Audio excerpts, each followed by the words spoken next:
Fox Sports. We are Baltimore. We are Minnesota.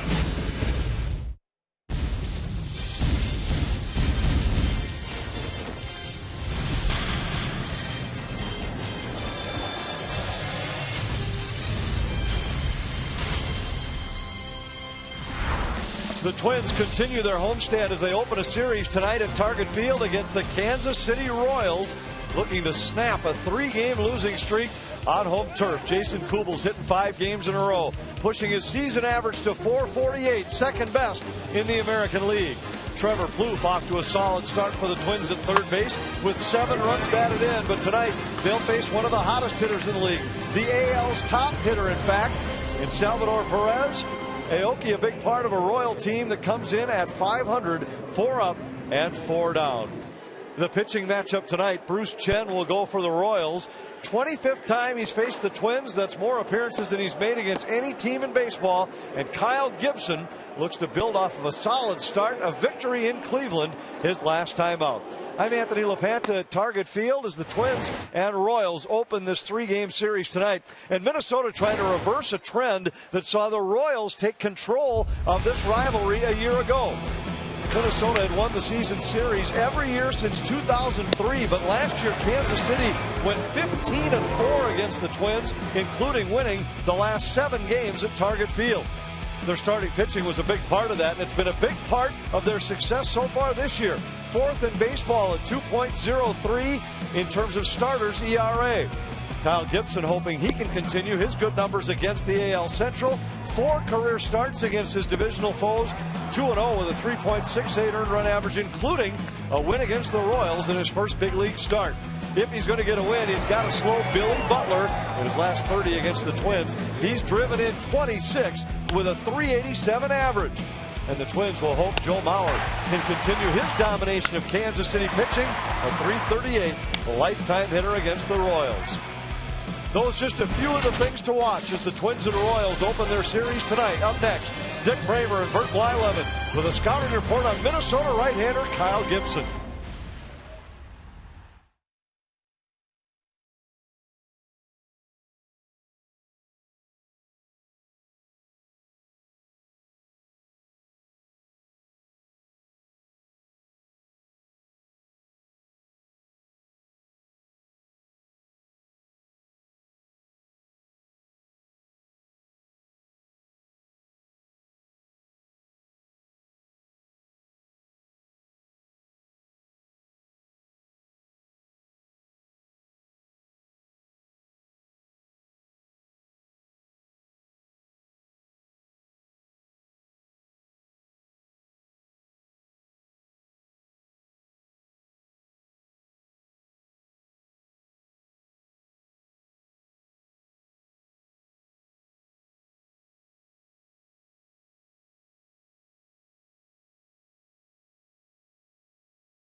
All your home improvement needs at Menards. And by Chrysler, imported from Detroit. Kyle Gibson will hope to give the Twins a quality start here tonight as the Twins look for their first win of the year at home. It's the opening game between the Twins and the Kansas City Royals, and we welcome you to Target Field. Another good night for baseball. That's our first night game. Dick and Bert with you for the opener with the Kansas City Royals. Twins fans are very well aware that the tide has turned in the American League Central. The Twins beat the Royals just 4 times last year.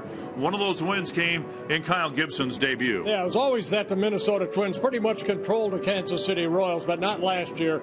The Royals winning 15 and Twins losing 4 of them. But Gibson hopefully will pitch like he did on Saturday in Cleveland, where he worked into the 6th inning. He worked 5+ innings, gave up only 3 hits, 1 run in the 7-3 win against the Cleveland Indians. That's what the Twins are looking for here out of Gibson. Be aggressive, attack the strike zone. Hopefully he can come away with a quality start. And the Twins are hoping to get this season turned back around at home, picking up win number 1 under the Stars.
Home the night. Under the sun, the A's glowed. Now the Twins must defeat the Royals in darkness. Struck him out, came back to get him. What better way to get a first win at home? Beneath the traffic of stars, the moon is witness. Your first night game to see the light. And the Twins take the field. Kyle Gibson hoping to pick up his 2nd win of the young season, just his 12th major league start. And his manager will be Terry Steinbach. Ron Gardenhire left the ball club mid-afternoon today. I think we told you the other day about how close Gardenhire and some Twins staffers were to Michael Hirschbeck, who's the son of umpire John Hirschbeck. And Michael unfortunately passed away the other day.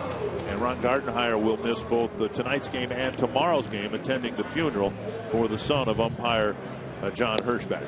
Ned Yost, as his team playing pretty good baseball, he thinks. They had a good homestand, picking up 4 wins in 6 games. And his Menards batting order for the series opener. Nori Aoki, Over from the Brewers, hitting in the leadoff spot. Omar Infante back in the lineup. Eric Hosmer, Billy Butler, Alex Gordon, Salvador Perez, Mike Moustakas, Lorenzo Cain, and Alcides Escobar. And Kyle Gibson, 1-0 on the year. Very good 1.80 ERA. Second start, 12th start, major league start, like you mentioned, Dick. So he's looking to stay back, create that 6'6" frame on a downward plane. And the Northland 4 defense for the Twins. Jason Kubel is in left field. Aaron Hicks in center. Chris Colabello is in right. Trevor Plouffe, Pedro Florimon, Brian Dozier, Joe Mauer, Kurt Suzuki around the mound. And Gibson ready to go. And standing in to face him is Aoki. Motioning as if to bunt, taking strike one. Aoki has really filled the bill for the Royals. Aoki wants home plate umpire Scott Berry to look at the baseball. One strike. He's really done a great job getting on base. Nobody had a better homestand for the Royals than Aoki, who went 10 for 20 at Kauffman Stadium. Yeah, getting traded over the winner from the Milwaukee Brewers. Kind of a slap type hitter. We see him when we play the Brewers in interleague play. Belated congratulations to Jeff Nelson, the Twin Cities native, now a crew chief. He's joined by Scott Berry, Laz Diaz, and Mark Carlson in his crew. 2 strikes quickly to Aoki. And off the plate, ball 1. Aoki with some speed. Gibson, who pitched against the Royals in his major league debut, picked up the win. Big thrill in any event. Gibson with a changeup down and away. But Gibson starred at the University of Missouri, about 2 hours from Kansas City. Columbia. 2-2. And just off the plate, 3-2. Just missing right there, down and away. Gibson, just 26 years old. The Twins' #1 pick back in 2009 out of the University of Missouri. Had the Tommy John surgery in September of 2011. And he went strike 3. Pitch in the dirt. And 1-1. So Gibson gets ahead 0-2 and ends up getting a strikeout. Oh, this is a downward plane I was talking about. Look at that ball go straight down. Gibson has a little bit of a sinking fastball. And Aoki unable to hold up. Beautiful weather, 61 degrees. And we expect another nice day tomorrow, another day game, and then cooler temperatures on Sunday. An important weekend this weekend for the Twins, and also next weekend for the Twins. They'll be in Kansas City, so they'll see a lot of the Royals over the next 2 weekends, and they are taking on a team they used to own. I mean, it wasn't a question of whether the Twins were going to win a 3-game series. Typically it was it going to be 2-1, or was it going to be a 3-game sweep for the Twins? Well, all that has changed. Not only did the Twins win just 4 times last year, but in all 6 series between these 2 teams last year, the Royals won the series. 0-2 quickly to Omar Infante, who's got some protection over the area. Hit by a pitch just a few nights ago. This one poked to short right, and Dozier is out. He can't make the play. And Infante dumps a single into right between Dozier and Colabello. Well, Kyle Gibson at 6'6". I talk about that downward plane, and that's what you do when you work out front and create that angle. Fastball, slider, and then the changeup for Gibson. See him adding a finger right there, almost like a circle changeup.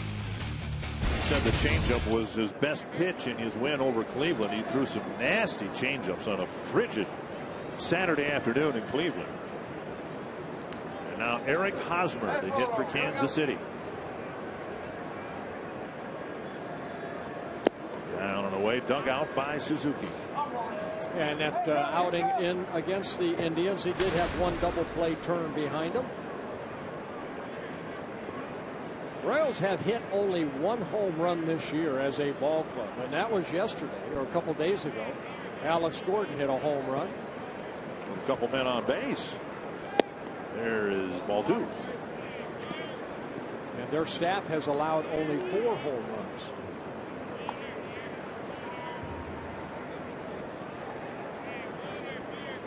Gibson threw 97 pitches in the 5+ innings in Cleveland. Grounded through the hole. Hosmer with a base hit. Infante to second base. That'll bring up Billy Butler, who's been a Twin nemesis. Yeah, Butler, one of those guys like almost like Donaldson of the Oakland days. He uses the whole field.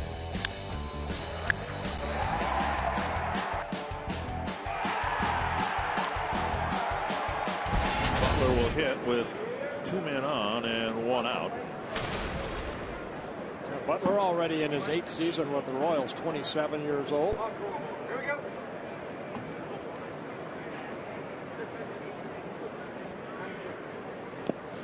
Again, Suzuki digs it out, fires to third, and Plouffe is able to block a low throw.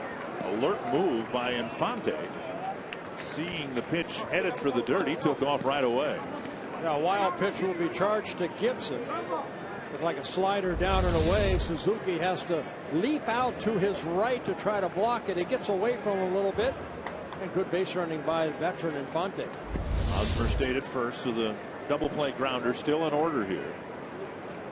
Gibson is on his game. He'll get a lot of ground balls. And the question here, if he gets one, is will it be hit at somebody? Or will it be like Hosmer's and find a hole? This one dumped down the right field line, chased by Colabello, but a foul ball. It's one of the frustrating things, I suppose, about being a sinker baller. And make no mistake, that's what Gibson is. Some days, some years, the ground balls find people, and other years they don't. You're at the mercy of where the ground ball is hit.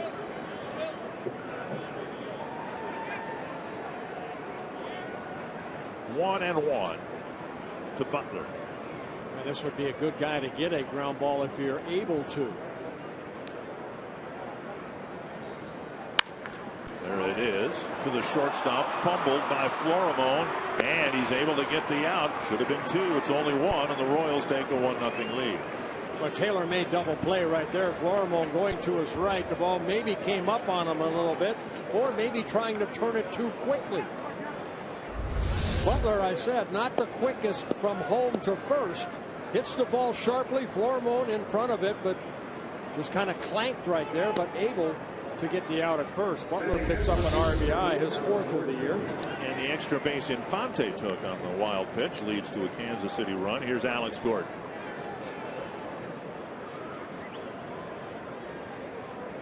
Twins have committed just 2 errors, but that not an error. It's just a play that should have been made and was not. Gordon flips it foul over the Kansas City dugout. The Royals have won 7 straight here at Target Field. Last time the Twins beat Kansas City here, it was Gibson beating them in his major league debut.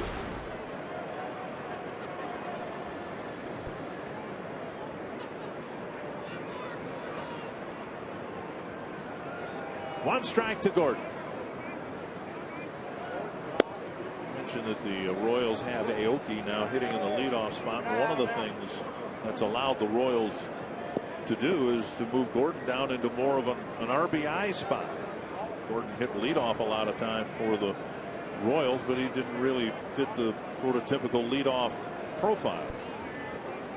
He drove in 81 runs last year and basically as a leadoff hitter hit 20 home runs. You know, there's a different feeling in Kansas City now because of what they were able to do last year, 2013. They were 86 and 76. First time they were over 500 since 2003. Under Ned Yost, the new manager there. 1-2.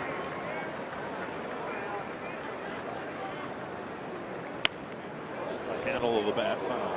Yost in his 5th season as manager of the Royals. I think we've spent some time over the last couple of years talking about the Royals and similarities they might have to the Twins of the early 80s, the Herbecks and Gaettis and people like that. But based on what they did last year, it is more remindful of the Twins of 2001, the last year of Tom Kelly's managerial run here. The Royals are better largely because of their defense. They had 3 Gold Glove winners last year. That's why their pitching is better. That's one of the reasons why they finished above 500 last year. I think any team that gets in the postseason, you have to have good pitching and also good defense. They go hand in hand. Changeup missing 3 and 2, and now this has been a much longer inning for Gibson than he would have liked. That's why those double play balls have to be turned. Makes that pitcher's pitch count mount. Right now at 21 for Gibson. The runner at second, and Gibson would like to strand.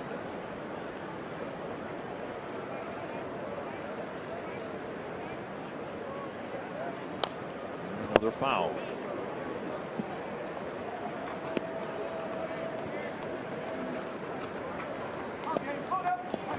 Gordon, one of the Gold Glove winners last year for Kansas City, a left fielder. The others, Eric Hosmer at first. Hosmer now the runner at second base, and then Salvador Perez, their catcher. Another 3-2 to Alex Gordon. Foul tip, and Suzuki can't hang on.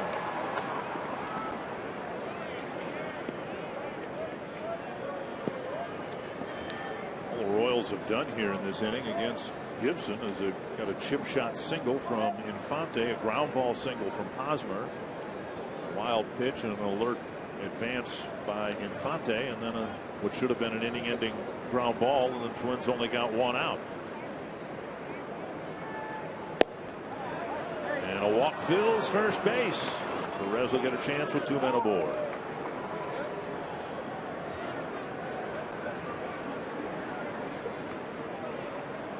Well, they're trying to go inside right here, just misses down and in. Box track says it's inside. First walk for Gibson to go with a strikeout. Perez off to a great start at the plate. A lot of hits, a lot of walks. Over the inside corner. This guy's become one of the leaders of this ball club, Perez.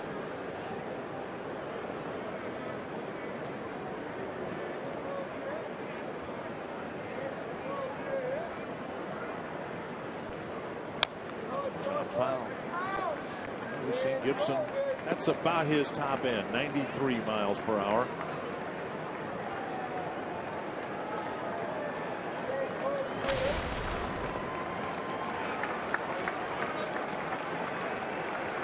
Perez just 23 years old. Good numbers against the Twins. Perez with 11 hits, 8 walks, an on-base percentage of an otherworldly 594. So if you get him out here, done something that not many pitchers have done. 1-2. Fly ball, right center field. Hicks over. A long inning for Kyle Gibson. The Royals get a 1-0 lead.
A major league club with Ron Gardenhire gone for a couple of days. Terry did manage a couple of split squad games in spring training, but nothing like a real game like we have here tonight.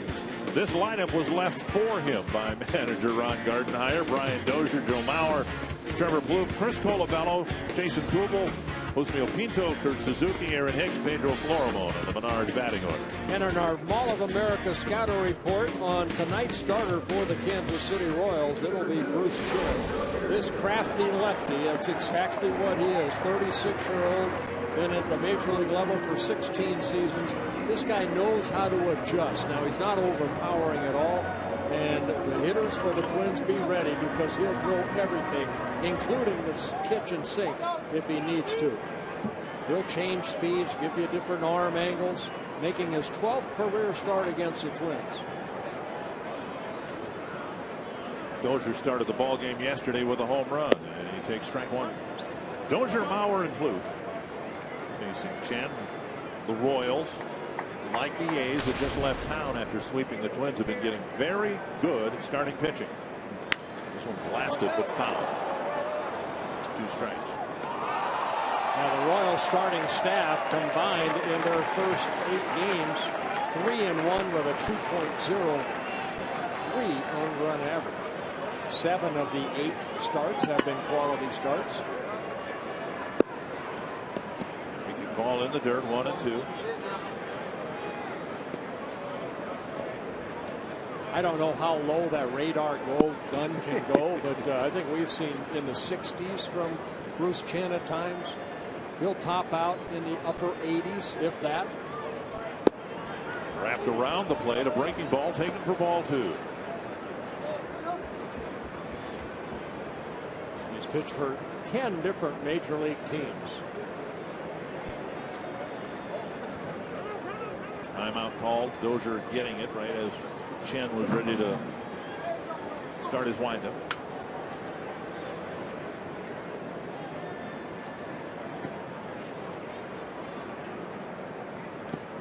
Three and 2 with Mauer on deck. Now you watch Chen pitch, and one pitch reminds me of Jamie Moyer. The next pitch reminds me of Tommy John, and he's that type of guy. Works quickly, a finesse pitcher. And he gets Dozier on an 80-mile-per-hour pitch. 1 down.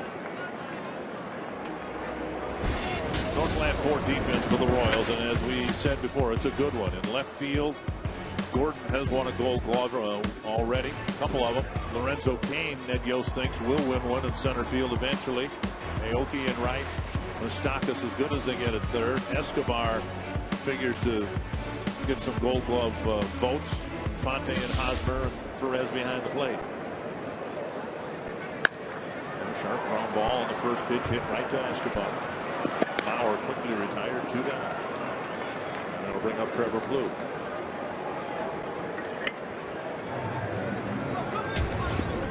Like cold hard facts, the Braves, the Athletics, the Tigers, the Royals, and the Brewers all are doing very well in the starting pitching department.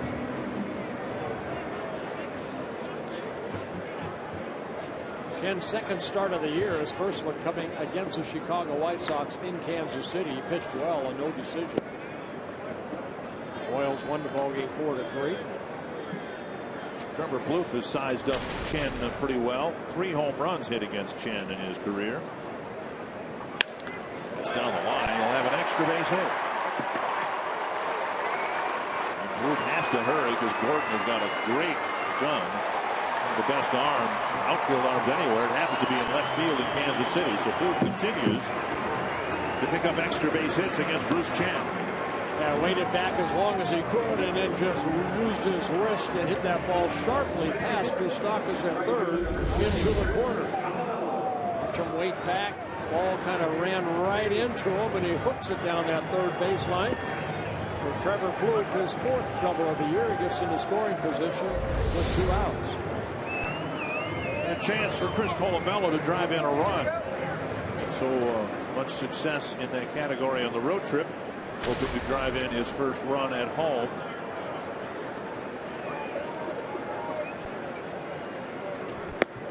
High, ball 1.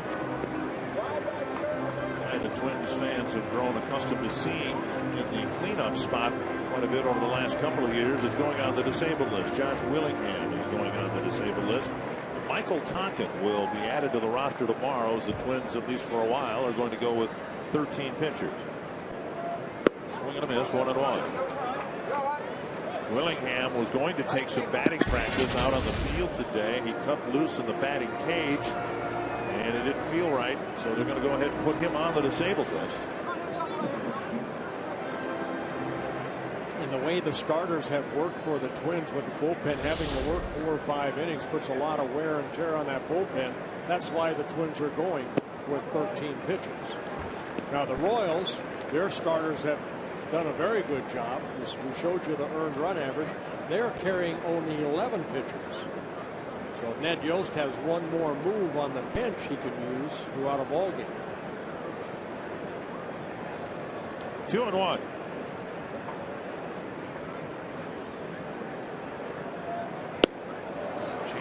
75 miles per hour, and it's 2-2. Kind of screwball, you know, he just kind of turns it over. He'll throw you a lot of junk, and then he'll throw that 80-mile-an-hour fastball like he did to Dozier, and all of a sudden it's right on top of you, and you swing through it. He struck out 7 in his first outing against the Chicago White Sox.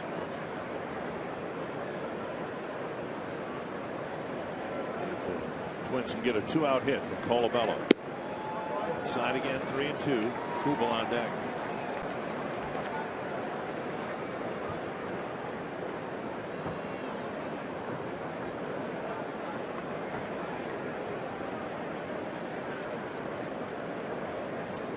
Loof at second with a 2-out double. Roller headed up the middle, off the glove of Escobar into center field, and Wolf will score. Not many get by Escobar. That one did, and the Twins have tied it up. Colabello picking up his 12th RBI, and 2 out hitting by the Twins. Trevor Poole's double, Colabello's single, ties the game at 1 apiece. They said that Escobar has just been playing outstanding short. They're shading Colabello to hit that ball a little bit more toward left field, but dove for the ball, tried to knock it down. That would have kept Wolf at third. Instead, it ricocheted into short center field. We'll bring up Kubel, who's off to a red-hot start in his return to the Twins. And he's had great success against Bruce Chen. Hitting .429 against Chen, .448 against the league so far. 6 hits and 14 at-bats against Bruce Chen with a home run.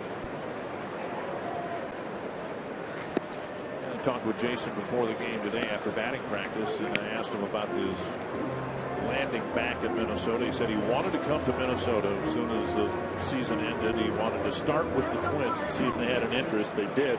Took just a couple days to get something worked out. One of the reasons he wanted to come back to the Twins, Michael Tonkin, his brother-in-law, who will be here tomorrow for game 2 of this series, the relief pitcher, the brother-in-law of the Twins outfield. 2-1. Kubel with a good rip on a 2-0 count. Make it a family affair.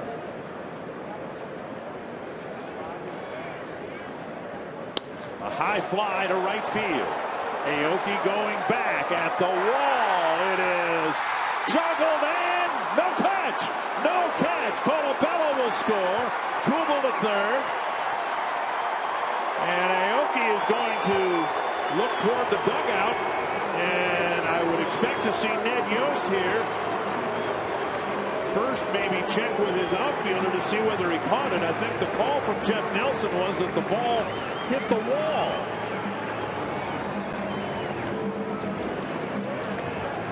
Right now, the Twins have a 2-1 lead.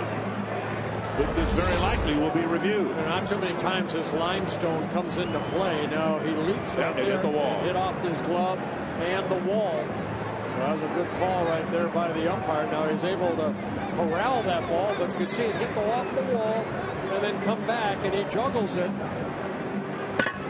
It says he caught it. I think it hit the wall at least twice, maybe even 3 times. So another 2-out hit, another hit from Kubel against Chen. A triple driving in the go-ahead run.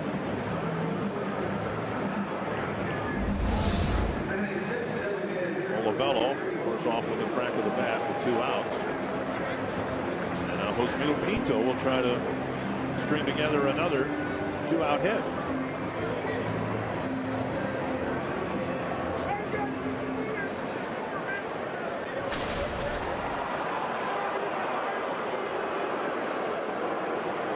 Just looking, Jason Kubel doesn't get that many triples.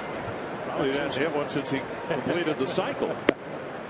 That's his 19th career triple and almost 3,400 major league at-bats. 1-0 to Pinto.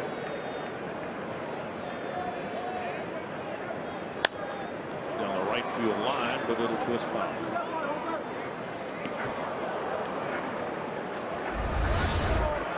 Kubel making contact right there on that pitch up. Good follow through. 1-1 to Pinto. The middle to Infante.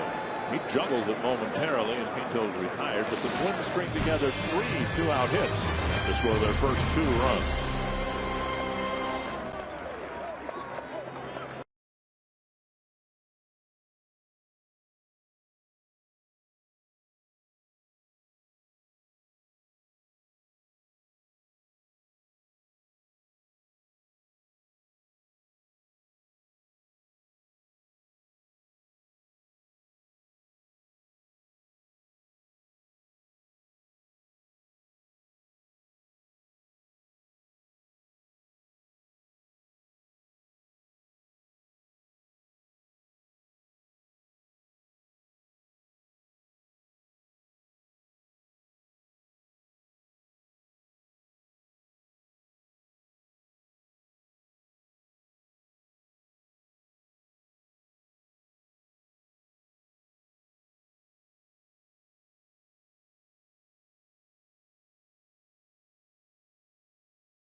Will lead off the second, and the first pitch hit hard to center. Hicks going back, and that ball hit over his head and off the wall.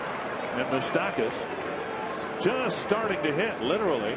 Just his second hit of the year, and it's a first pitch double here in the second. I said he tore up spring training. I mean, he was red hot in spring training. Season started, and hits were hard to come by. Just one hit in 26 at-bats. But not on this first pitch right here. High fastball. Took it straight over the head of Aaron Hicks as it one hops the fence some 400 feet away. Moustakas picks up his second hit on the year, and it's his first double. The Twins had one lead in the Oakland series, and it didn't even survive the next inning. Now a 2-1 lead. Gibson hoping to preserve it. Runner at second, nobody out. Lorenzo Cain, the batter. That one fouled away. We've seen teams do this. The Royals ran up the pitch count for Gibson, nearly 30 pitches in the first inning, and then boom, they come back in the next inning with a completely different approach. Both Cain and Moustakas trying to jump on the first pitch.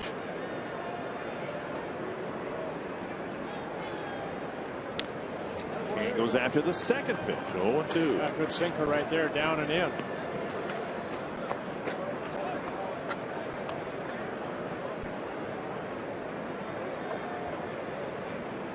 2 strikes.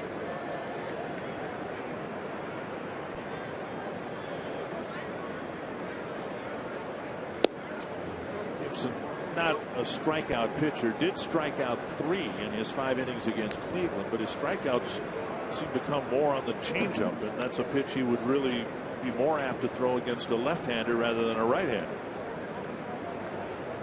Kane just looking for something he could hit maybe over toward the right side of the field to advance the runner, Moustakas. Breaking ball fouled away. Kane in his 4th season with the Kansas City Royals.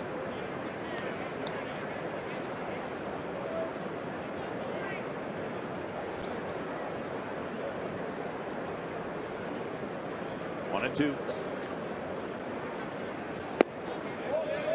Now 2-2. Mentioned Gibson's 12th major league start. The other 4 starters for the Twins, Nolasco, Hughes, so on and so forth, have a total of 720 major league starts.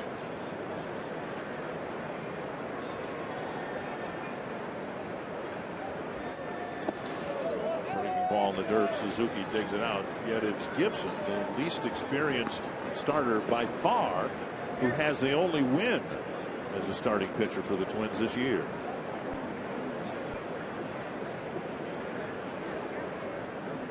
Pelfrey pitched yesterday, pitched poorly by his own admission.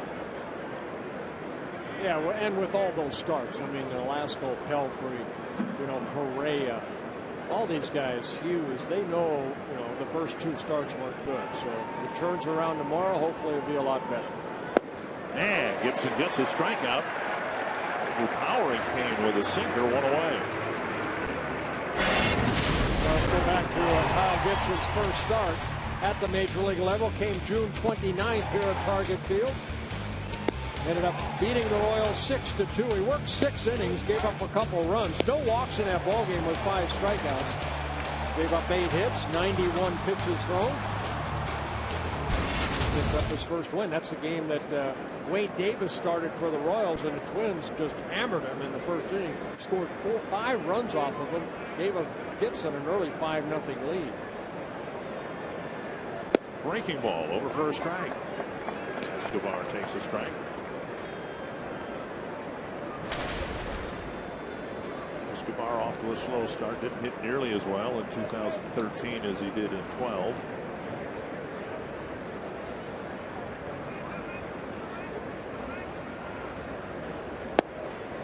Good low.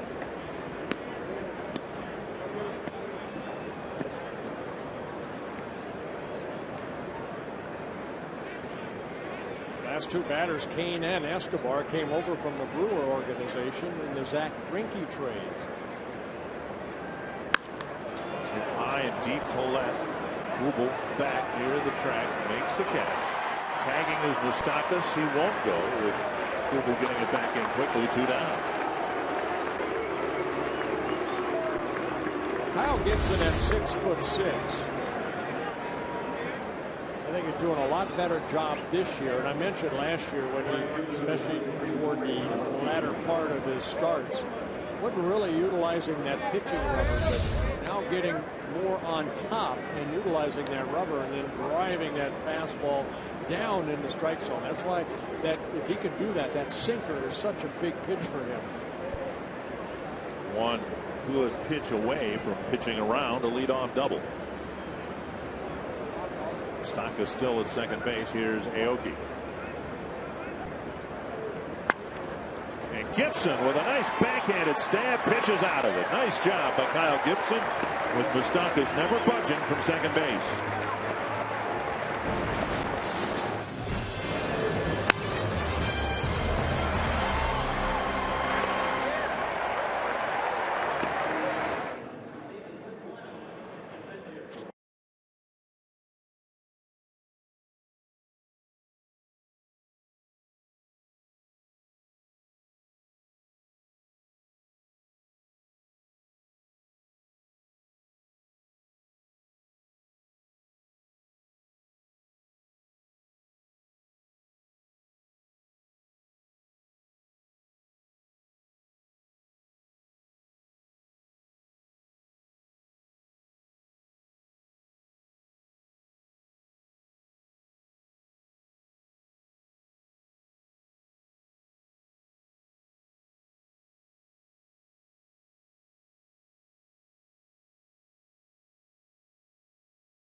Bottom of the second, a reminder that Twins single game tickets remain available and affordable for the 2014 season.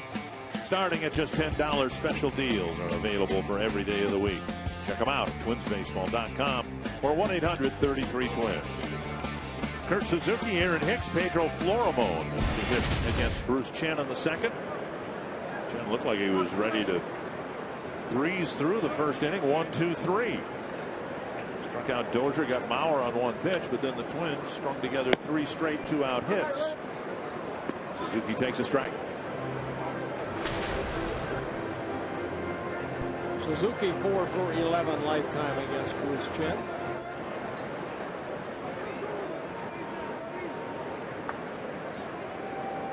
Up and away, 1-1.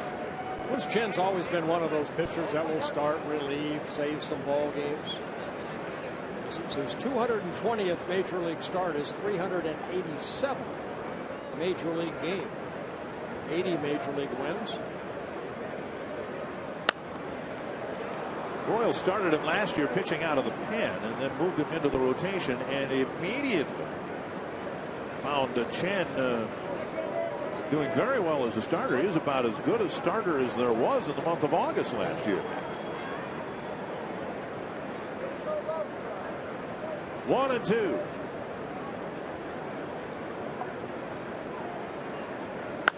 one down the right field line, chased by Aoki, and a foul ball. A fan nearly reached over, might have touched it, but in foul territory. I think you know what goes into becoming a Minnesota Vikings cheerleader. I will confess I do not. I don't either. Go behind the scenes of the audition process and get to know the women vying for a spot on the 2014 team with Minnesota Vikings cheerleaders making the team. It's not 1, it's not 2. It's a 3-part series premiering tomorrow at 4:30 on Fox Sports North. Suzuki battling Chen, 1-2. And another foul.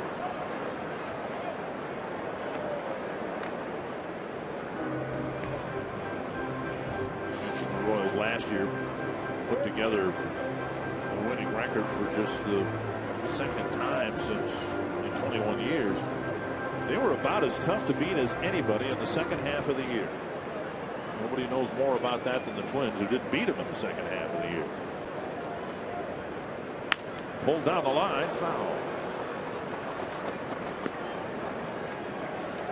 And so there is a buzz in Kansas City and a little extra interest in the team. If they could just avoid a long home losing streak they've had those last 2 years. In each year they've had a 10-game home losing streak. And that misses. 2-2. Good battle here between Suzuki and Chen.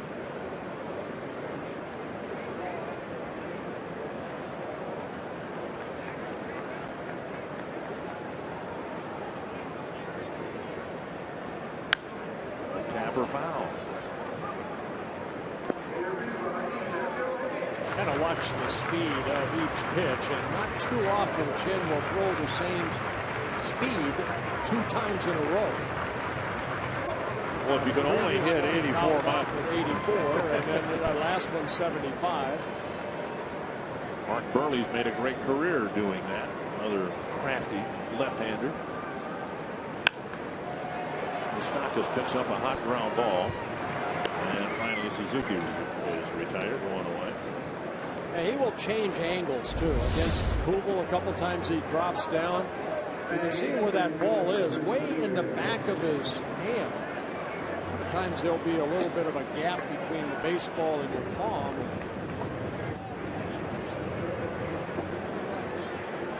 It's almost a screwball that he'll just kind of turn over. One down. Here's Aaron Hicks.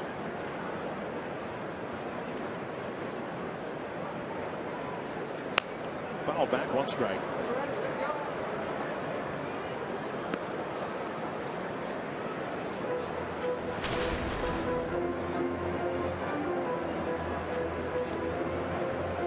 Hicks' batting average is bubbled up and then just below the 200 mark since a good opening series in Chicago. 1-1. Earned 3 hits and 11 at bats as a right-handed hitter.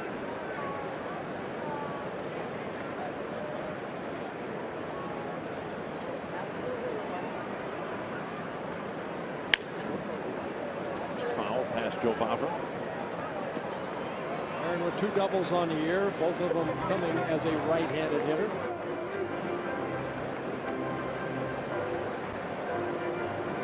I'd like to see him get on base a little bit more, utilize that speed. So you can start stealing some bases, but you can't steal first. Got him. Good breaking ball. Started outer half and then broke over quickly. Chin picks up the second strikeout. Bring up Florimon. Hicks kind of gave up on it. So he hits the outer half of the plate.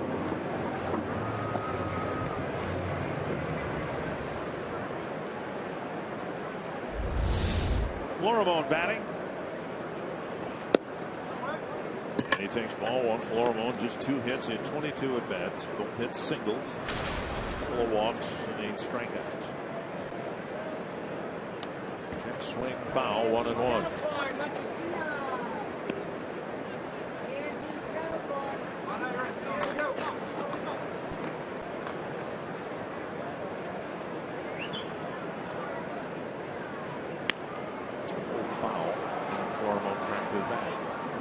Eduardo Nunez made his Rochester debut last night. Played third base, committed an error, got a couple of hits.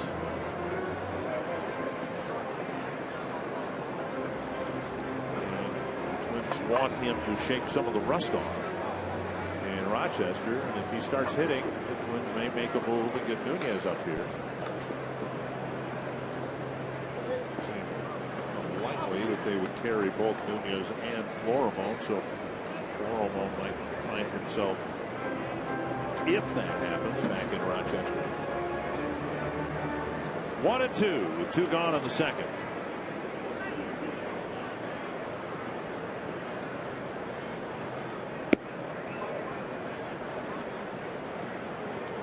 In the first inning, the first 2 batters were retired, and then the Twins went double, single, triple to score a couple runs.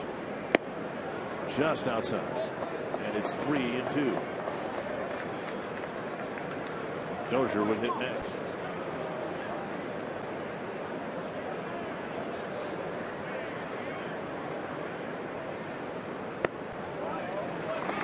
Chan committing the same sin, if you will, that Mike Pelfrey did yesterday when Pelfrey walked the number 9 batter Nick Punto twice.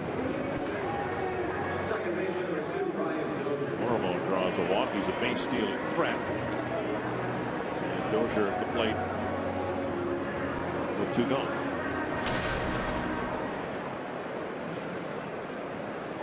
Twins have stolen 5 bases, been thrown out once. Florimon 2 for 2 in stolen base attempts. The only base stealer to be thrown out was Oswaldo Arcia, and that was on a swing and a miss by Kurt Suzuki on 3-2. It wasn't really a stolen base attempt. It was a strikeout from an unlikely source. Strike 1.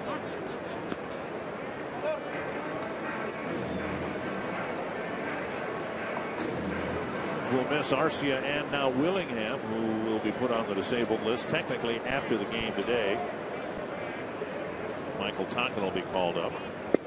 In a lot of lineups, it was Willingham and Arcia 4th and 5th in the Twins lineup, and a lot of the Twins' brawn and power is going to be out for a while.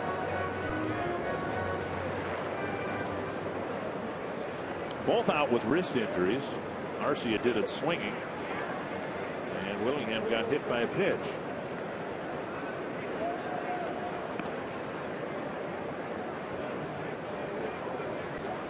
Masterson, I believe, with Cleveland that ran that fastball in on Willingham.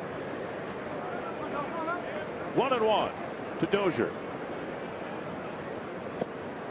2-1. Now Chen's pitch count climbing into the mid-40s.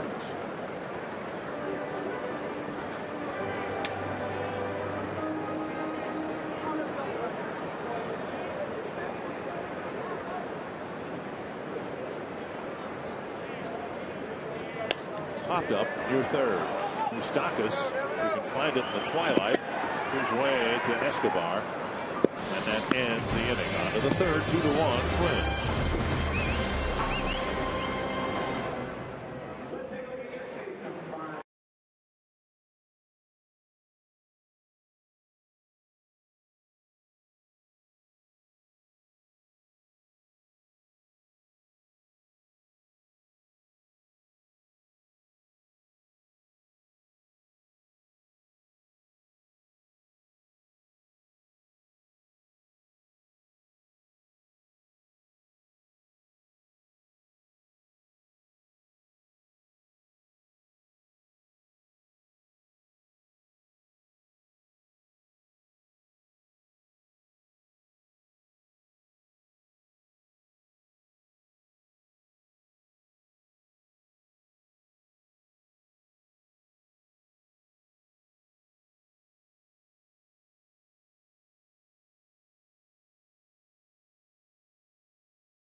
Your link.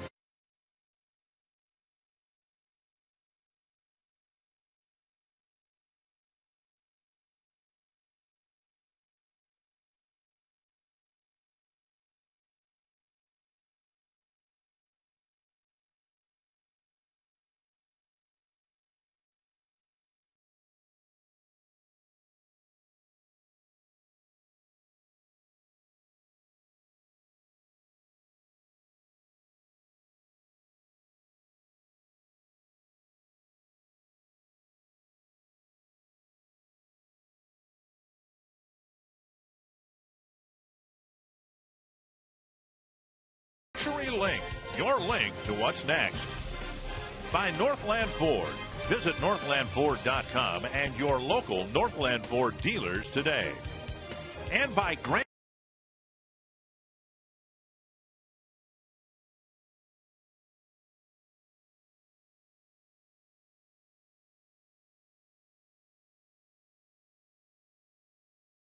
They're in color, except that mine doesn't work. But we did the first couple innings here in black and white. And I said, you know, I kind of like it because, you know, some of the best movies, bouncer to short, Florimone gets this one.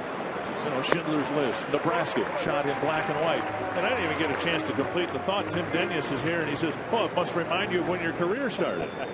Nice. Very nice. Very nice. Thank you. Well, quick out right there by Kyle Gibson. One pitch, one out. That's what you need. And now we got them fixed, at least some of them. Notice your monitor's working. Yeah, my telly works.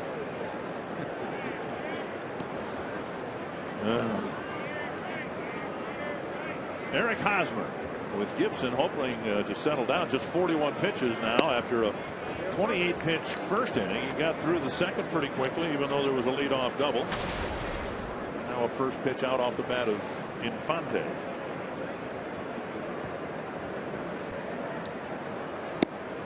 Missing the inside corner, 1-1.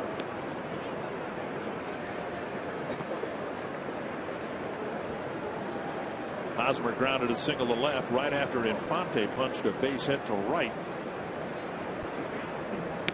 There's a strike, 1-2.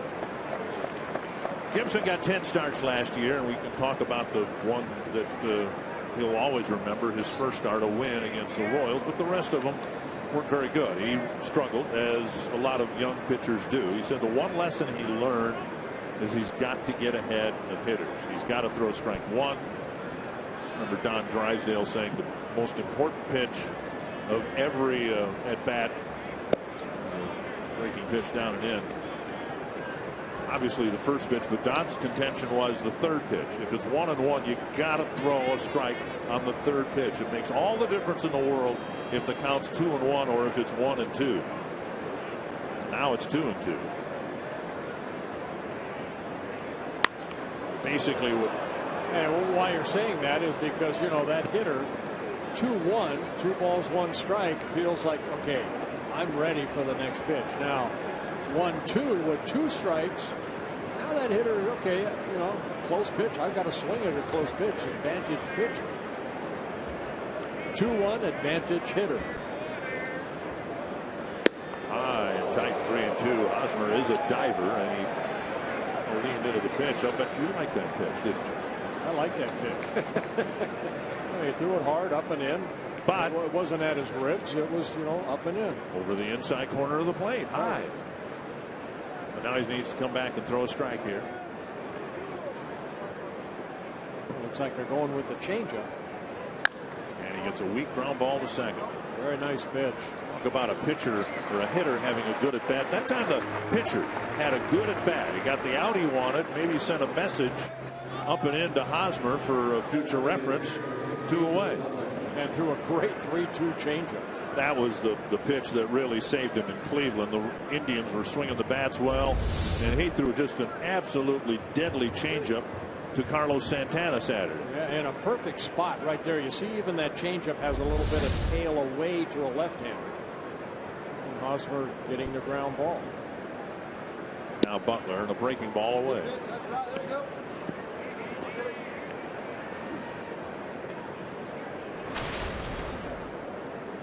Butler hit what should have been a ground ball inning-ending double play. That one hit the corner 1-1. Florimone fumbled it. The Twins got just 1 out. The Royals got their run.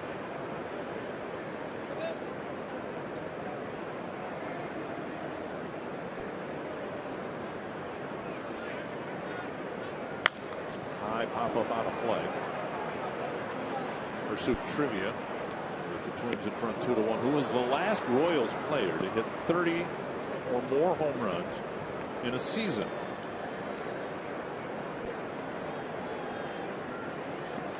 It's got to be a while. 1-2 to Butler. Mike Sweeney ever hit that many? On the ground to Florimone. Good inning for Gibson. 3 ground ball outs. And the 2-1 lead is preserved.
Well, the Royals came out and scored a run in the first inning thanks to probably a ground ball that should have been a double play instead. Billy Butler reached first, or was thrown out at first with a 1-0 lead, but the Twins were 2 outs in the bottom of the first. Double by Trevor Plouffe. Olabello knocking him in with an RBI single, and then Jason Kubel off the wall.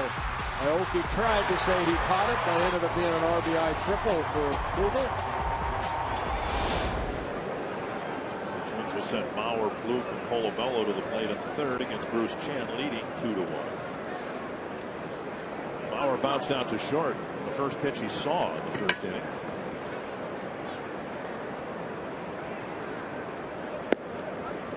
Ball 1.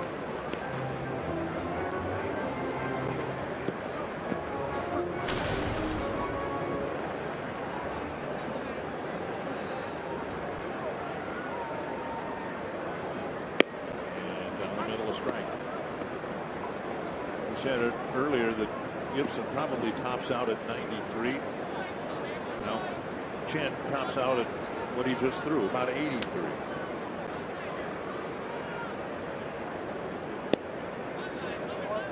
I stand corrected. 84. Climbing the ladder.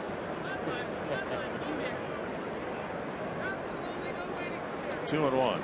I would think as a hitter he's hard to time. You know, as long as he's around the plate, just take a little off, put a little on. Gordon racing to the line, making the catch. They don't get any better in left field than Alex Gordon. One down in the third. Time now for you to tweet a photo using hashtag NorthFanPhoto for a chance to have it shown in an upcoming game broadcast brought to you by AT&T. Pleasant Friday night here. You see some people in short sleeves, others in sweatshirts. That time of the year we'll take 61 degrees at game time. We'll take that.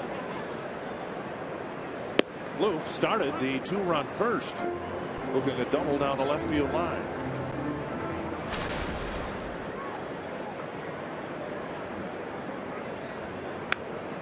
Good cut, fouled it back to the screen. 2 strikes.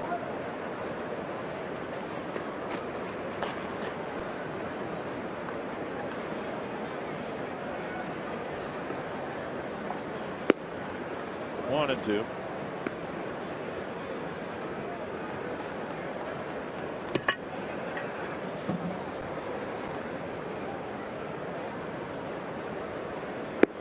Just off the plate. That's the pitch he caught. Got Aaron Hicks on. Breaking ball just around the outside corner. He caught the corner with Hicks and has missed a few times to other batters. And now it's 3-2.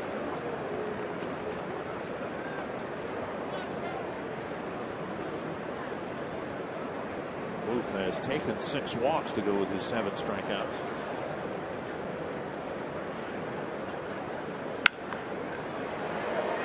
Nice pickup by Escobar. Comes up firing, and Hosmer can't dig it out. Would be an infield hit for Trevor Kloof, his 2nd hit of the game. Good stop by the Kansas City shortstop, but a low throw. Yeah, the ball hit to Escobar's left. He dove for it. Remember, it's almost the same ball that Colabello hit in the first inning. This time he gets it in the glove. Short hops it. Hosmer, the Gold Glove winner, unable to keep it in his glove. Was there for a second, but then as the hand came through, the ball came flying out. An infield hit for Kloof. Twins get their 4th hit. Colabello hit the ground ball off the tip of Escobar's glove. It went for a game-tying single, and then Colabello came around from first on Kugel's triple. Down and in, ball 1.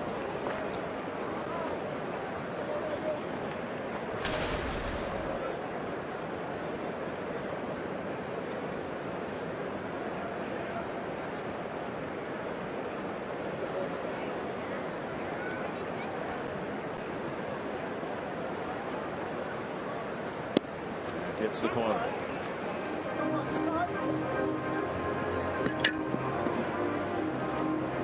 Hayes pitched Colabello tough.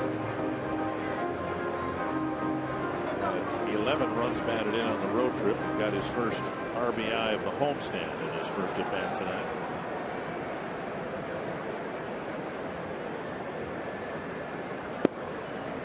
Two and 1. 32 strikes, 26 balls for Chen on the night.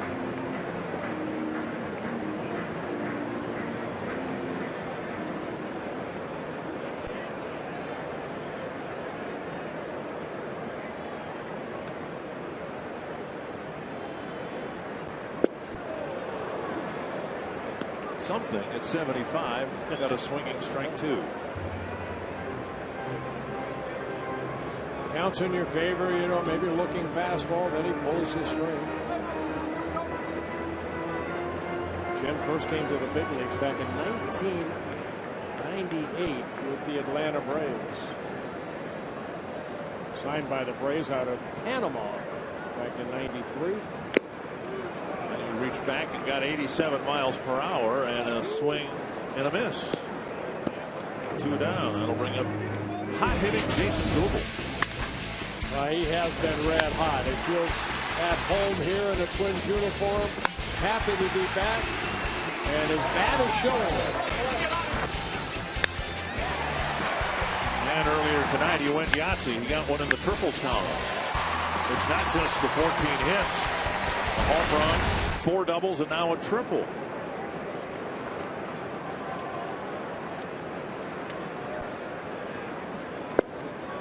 Missing low, ball 1. Royals put a shift on. They have a different shift than the one the Twins would put on, or the one we saw the A's put on. They leave the shortstop Escobar at short and swing the third baseman Moustakas over on the right side of the infield. He's the closest player toward second base. That's the third baseman, Mike Moustakas. Breaking ball, strike 1.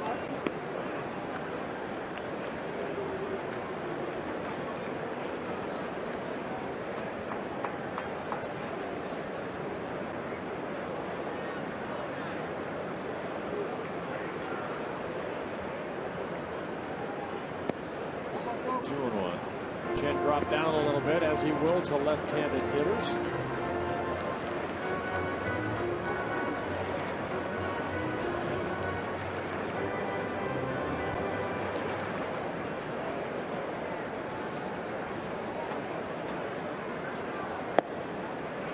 Three and 1. Pinto on deck.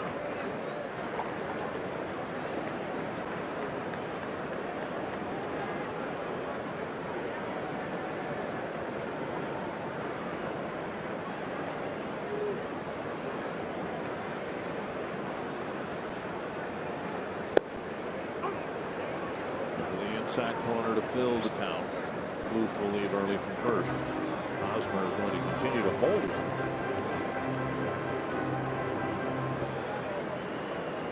That base runner Bluth makes sure he throws home. Pop up short center. Kane started back. Now he comes in to end the inning. Bluth left to board. 3 complete. 2-1 Twins.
Over the Royals. I'm Jamie Hirsch here, and I talked to pitching coach Rick Anderson earlier today about his starting staff and Kyle Gibson in particular. And he said Kyle Gibson has been locked in since spring training because he really had to be, because he was fighting to earn that 5th spot in the rotation. And while they don't want to put any more pressure on Gibson than necessary in this start, Anderson did tell me good pitching can be contagious. And if Gibson can have another good start here today, Anderson believes others will follow suit and maybe even get on a bit of a roll now with some healthy competition among the 5 starters, guys.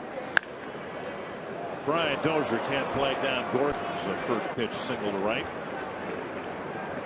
Jamie saying what you have said all along, that bad pitching is contagious, good pitching can be contagious too, and the hope is that someone, and it might be Gibson, gives them a really good start and things go the other way. Yeah, I got a ground ball right here. Ball left out over the plate. Gordon swinging hard right through there. Good contact. Hitting it past the diving Dozier in the right field. Fourth hit for the Royals. Gordon picks up his first. Third inning in a row where the Royals have jumped on the first pitch. Down and away, ball one. Back in the second inning, Moustakas cracked a double against the center field fence on the first pitch. And then in the third inning, Infante grounded out to short on the first pitch. And now Gordon spanks a single on the first pitch of the fourth. Perez with a fly ball to center, his first time up. 2-0.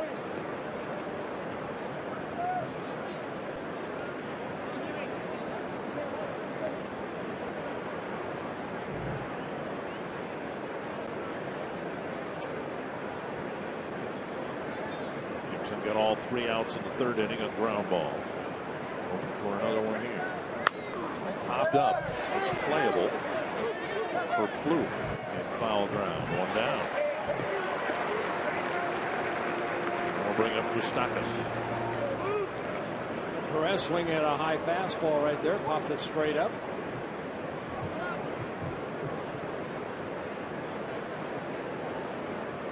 Moustakas doubled to the head of Aaron Hicks to lead off the second inning, and then Gibson settled down, got a big strikeout of Kane, and then got the next 2 outs, and Moustakas never moved from second base.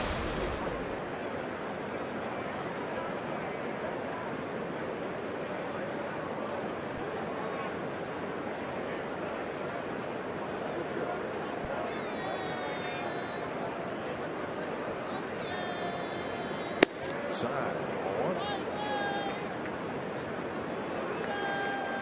He pitched Hosmer hard in and ended up getting a ground ball in the third inning. And now the first pitch to Moustakas here in the fourth. Belt high, backing him off the plate. Now, one thing Moustakas did, you see the open stance, but once Gibson delivers the ball toward home plate, you'll see him step toward the pitcher. So he worked on that in spring training just to kind of open up a little bit.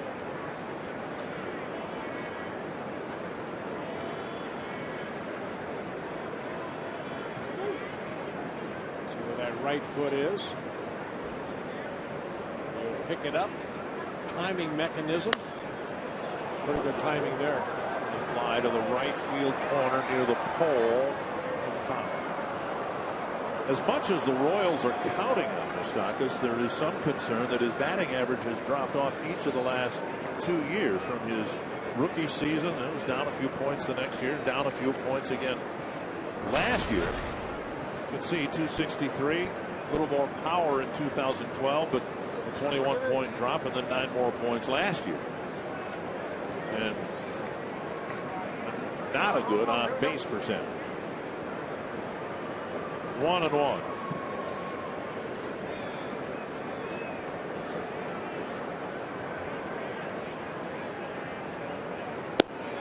Just missed the corner. 2-1.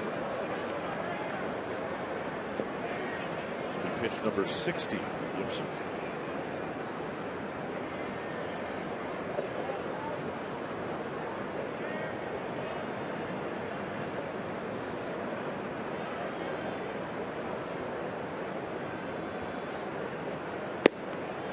Just missed the corner again. 3-1.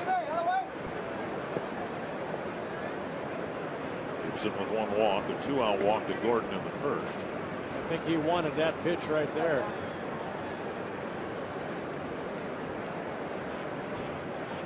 A couple of shakeoffs. He knows exactly what he wants to throw.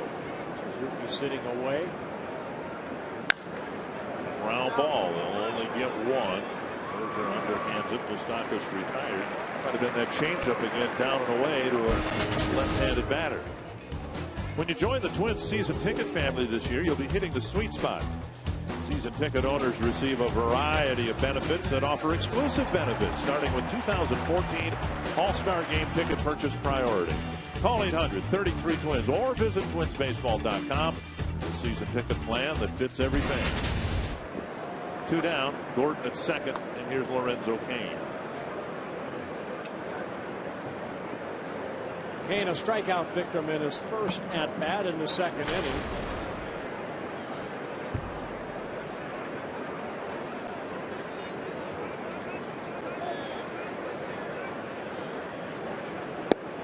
Breaking ball, missing ball one.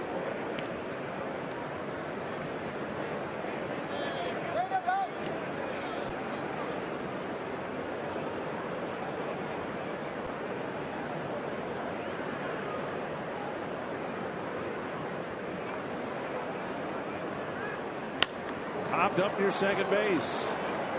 Dozier calling for it. That ends it. 11 pitches for Gibson and a scoreless fourth.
Only in Minnesota can you view wild, bald, and golden eagles in their natural habitat at the National Eagle Center, located in Wabasha, Minnesota.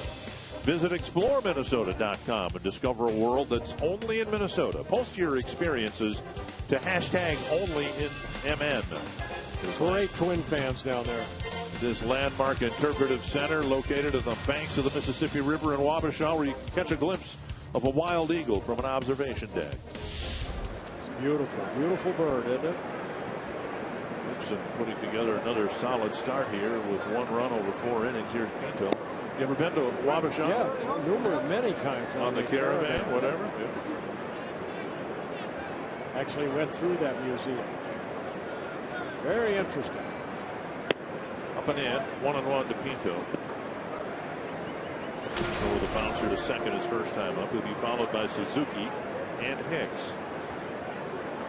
Looking for some add-on runs, leading by just 1 run. This one blasted to left field. Pinto lifts it up and out into the second deck.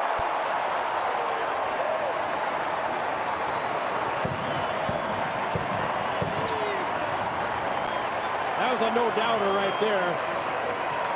Pinto hitting his second home run of the year.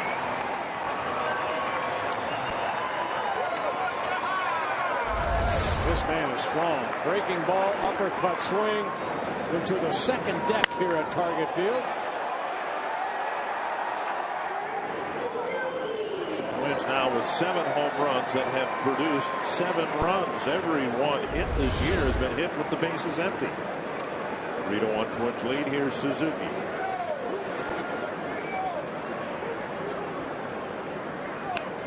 Put it in the air. And based on what we've seen, bunting has not hurt Suzuki's strength. His home run measured at 404 feet.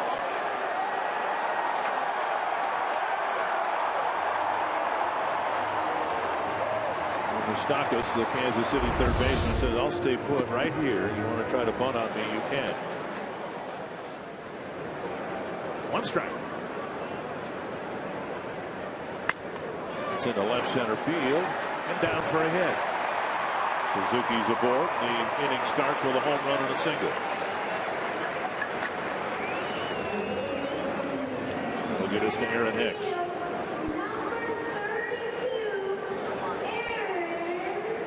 Pepsi fan of the game, enjoying a bucket of popcorn. And a 3-1 Twins lead. Hicks called out on strikes his first time up. That's a lot of popcorn.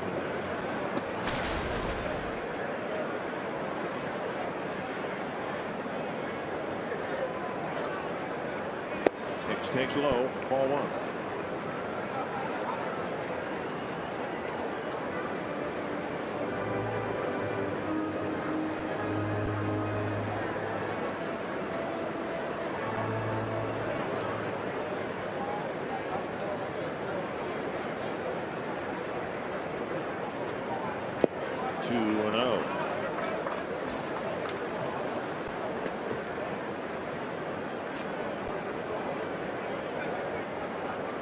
Looking down at third base coach Joe Valver as he goes through signs.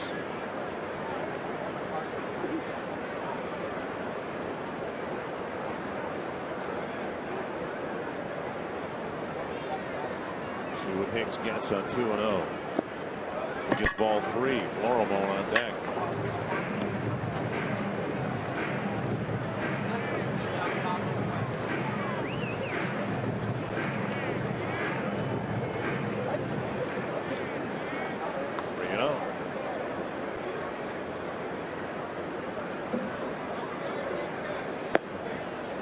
Outside corner.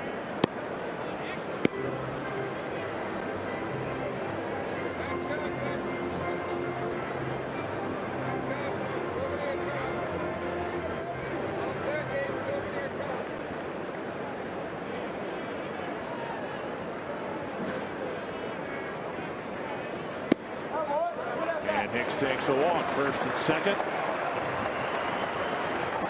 Coming to the plate Saturday. This season, Saturday baseball comes to America's newest sports network, Fox Sports 1. It's the Red Sox and the Yankees tomorrow. Fox Sports 1, your home for baseball every Saturday, starting this week at noon.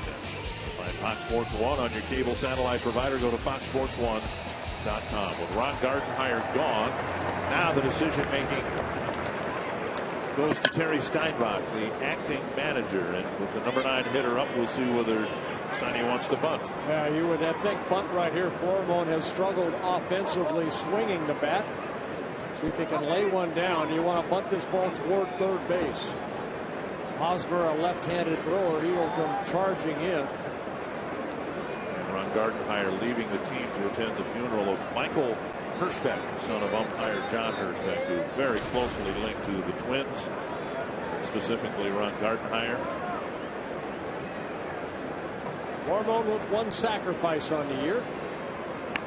Beautiful bunt. If it stays fair, it might be a hit. It picked up in foul territory. Perez turns it into a strike. If you get that ball on the grass, that ball was going to stay on the grass, but instead right on the dirt. And it just rolled foul. That's where you want to bunt it. You want Moustakas to come in and field it. Third baseman. With Willingham and Arce on the disabled list, the Twins will need to execute situations like this, particularly with the bottom of the order. Got to get the bunt down here and try to expand the inning. Taken for a ball. There is no element of surprise. There wasn't even before the first bunt attempt. The Royals expecting it here. You may as well square up and make sure you give yourself up and put down a good bunt. Well, different plays can be put on. Of course, Hosmer at first, he's going to come charging in. Now, Moustakas going to hang around the bag. Might be Chin that has to come over and protect. Time he didn't square. Just trying to hurry up and bunt. The whole idea of sacrifice is to give yourself up. It looked like he was trying to bunt for a base hit. Yeah. Changes things too a little bit. You have a left-hander on the mound, so Chen naturally is going to, his momentum is going to pull himself toward the third baseline. You also have a left-hand throwing first baseman. It's a little bit easier for a left-handed thrower to pick up a bunt and throw to third. That's why you wanted to, and hopefully maybe he'll still bunt here. Just bunt that down the third baseline. Took a close pitch up high, 2-2. Didn't give any indication of bunting. The Royals were still respecting the possibility of a two-strike bunt. Hosmer still playing in front of the runner Hicks.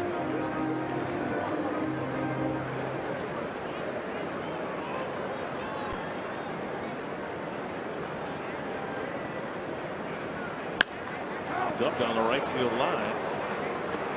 Aoki setting himself up on the warning track.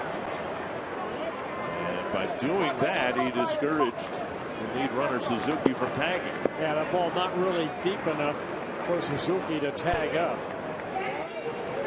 So an unsuccessful at bat for Florimo. Pitch tracks presented by Chrysler for the Dozier at bat. Dozier 0 for 2.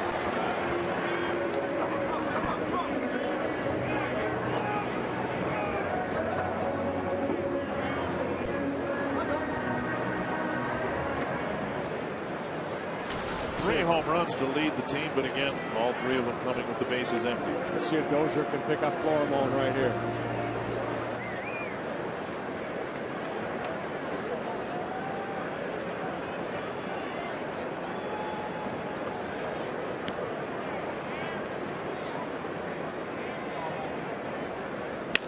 Crank to left. Gordon makes a running catch on the line drive. 2 down. That'll bring up Mauer. Well hit ball for the second out. And a ball that very likely would have driven in a runner from third if he had been there. Gordon running hard towards the line. Good outfielder and thrower as he is, that would have been a tough throw to make. Mauer lined out to Gordon his last time up. Joe still looking for his first run batted in of the year. This would be a nice spot for him.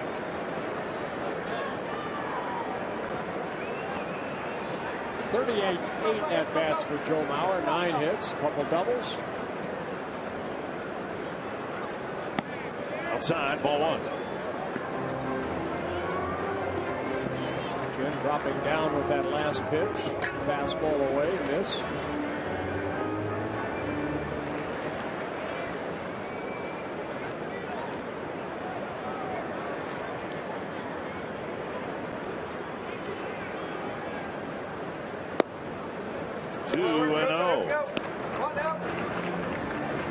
Mauer's not hit Chen well in their history. Plouffe has.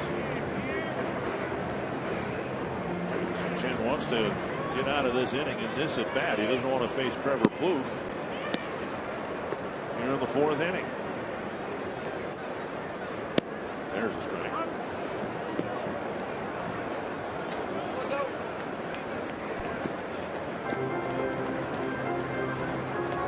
Five pitches already for Bruce Chen.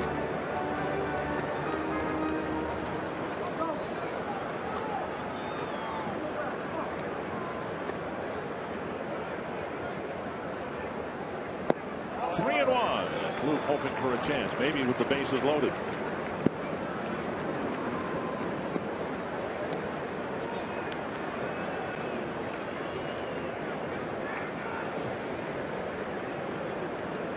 Have doubled the lead here in the 4th. Mauer would like to double it again.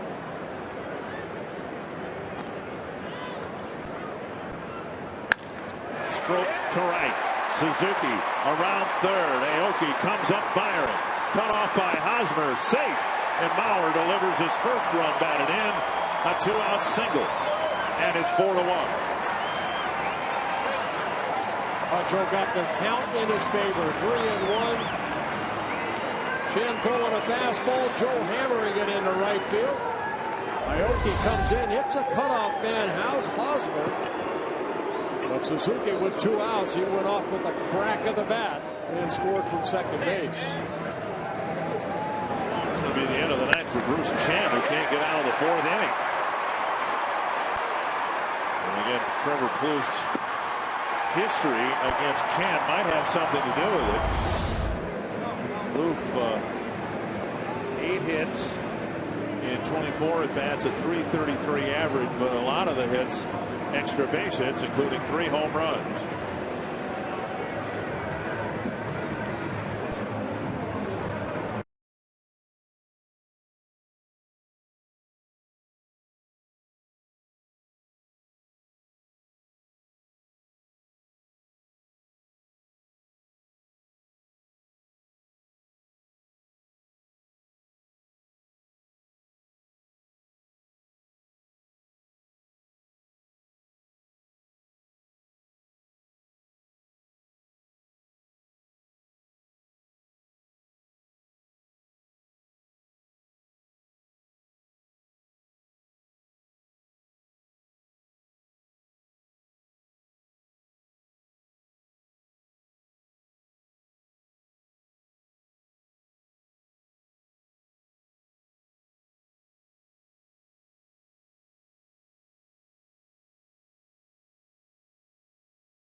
And he started the season on a disabled list, just activated a couple days ago.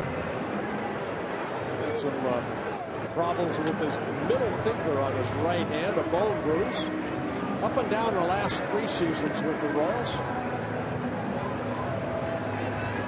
And Yost hasn't had to do this very often, get into his bullpen early. You mentioned they're playing with 11 pitchers. 4th inning call with the bullpen. Here's Plouffe. 2 hits already today, a double and a single against Bruce Chan. Crossfire delivery, ball 1. Yeah, that's what Coleman features, that sidearm step across your body delivery, fastball, slider, and a changeup.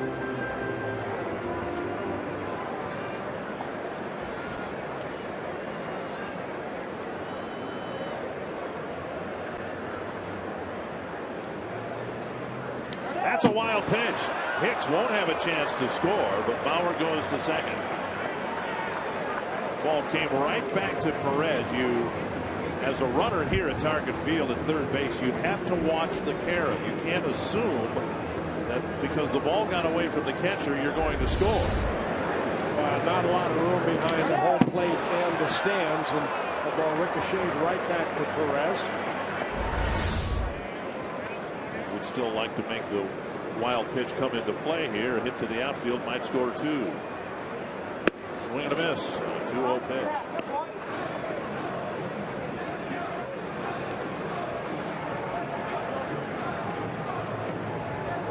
Coleman, 6'4", 28-year-old. Played his college ball out of LSU.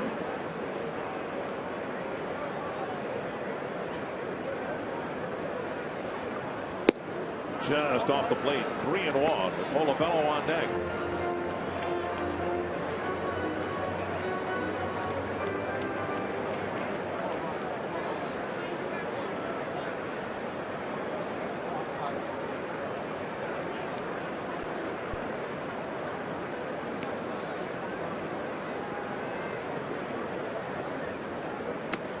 Nearly sent to the backstop again. That was a heck of a catch by Perez. It's a walk to Plouffe filling the bases.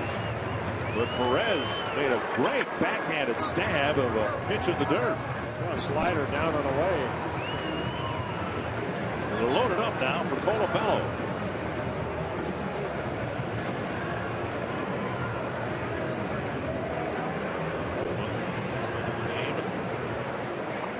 issuing a 5-pitch walk.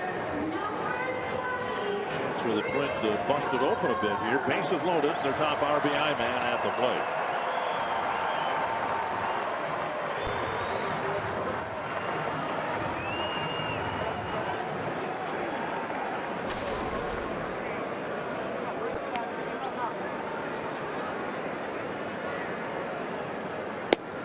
Bello, the American League Player of the Week last week for his 11 runs batted in and 2 bases clearing doubles.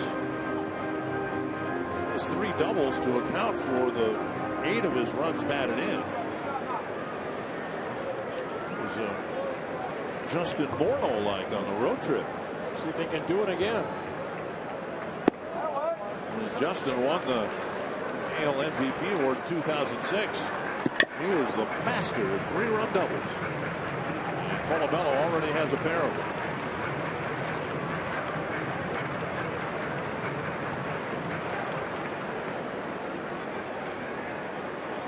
One and one.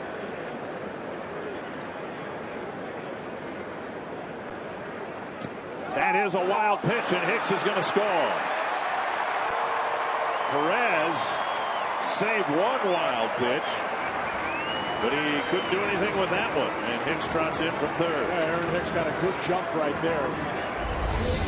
Be ready over at third. That ball short hopped Perez and then got behind him, and Hicks scores the 3rd run of the inning.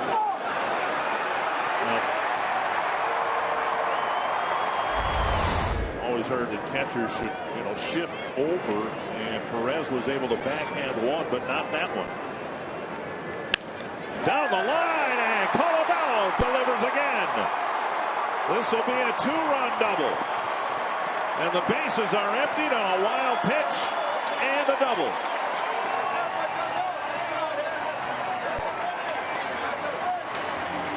Third RBI of the ball game for Colabello.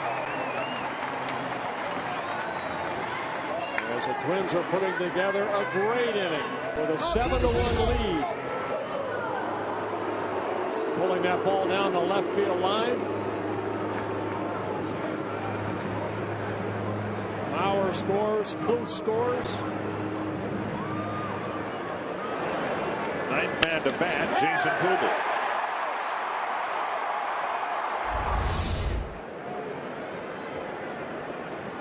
Strike one.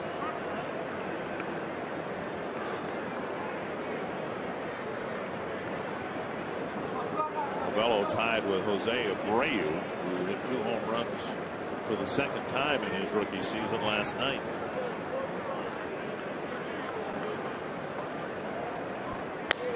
It's down the line, hit the bank. Great stop by Hosmer. My goodness, is that a fine play.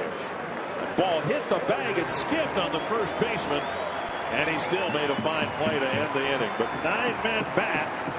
5 of them score, and it's a 7-1 Twins lead.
necessities put him in right field. Wherever he's played, he's hit. Chris Colabello with 3 runs batted in again here tonight.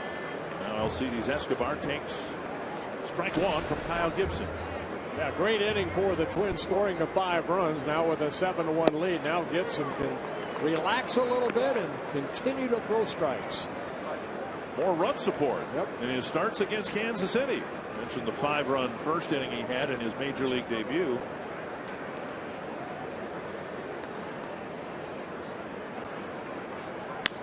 Fly ball left field, looks harmless enough. Kubel back a little bit. Still on the grass, makes the catch, run away. Well, a good sign for Gibson is how he fares in the division, because so many games have played in the division, and so far in 4 starts, 2-0, a very good earned run average. We won't look at the other one.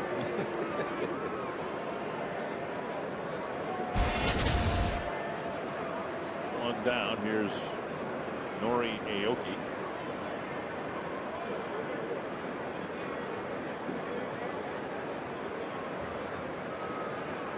One of the reasons the excitement, the projection, the expectation is what it is for the Royals is how they played within their division last year. That was always one of their big sore spots. They didn't do well against the Twins, and the ball backhanded nicely by Plouffe. Low throw, and Bauer digs it out. Kind of the same play that Hosmer had a few innings ago, and Bauer's able to make it. Number 2. Nice pick right there by Joe.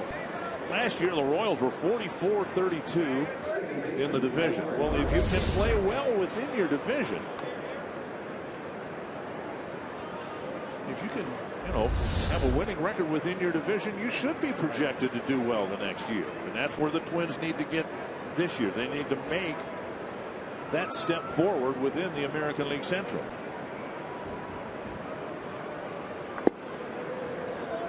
And then there's this regarding Gibson. He's given up 1 run here today, but in reality it shouldn't have scored. The Twins should have turned a double play.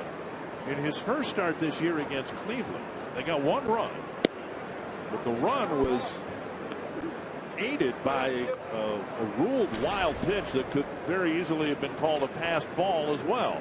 And so if that had been ruled a passed ball, there wouldn't have been a run against Gibson in Cleveland on Saturday. And if Florimon catches Butler's ground ball, they turn a double play, they wouldn't have scored a run against him tonight. An earned run in either case. 3-0, now a strike.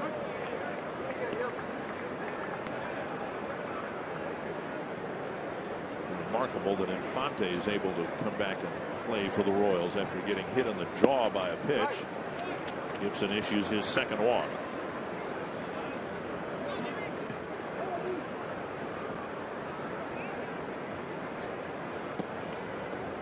Hosmer will hit.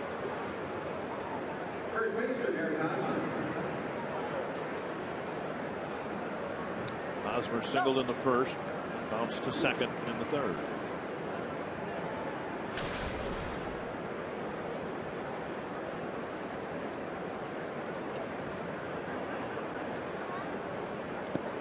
He's blocked by Suzuki. Ball 1.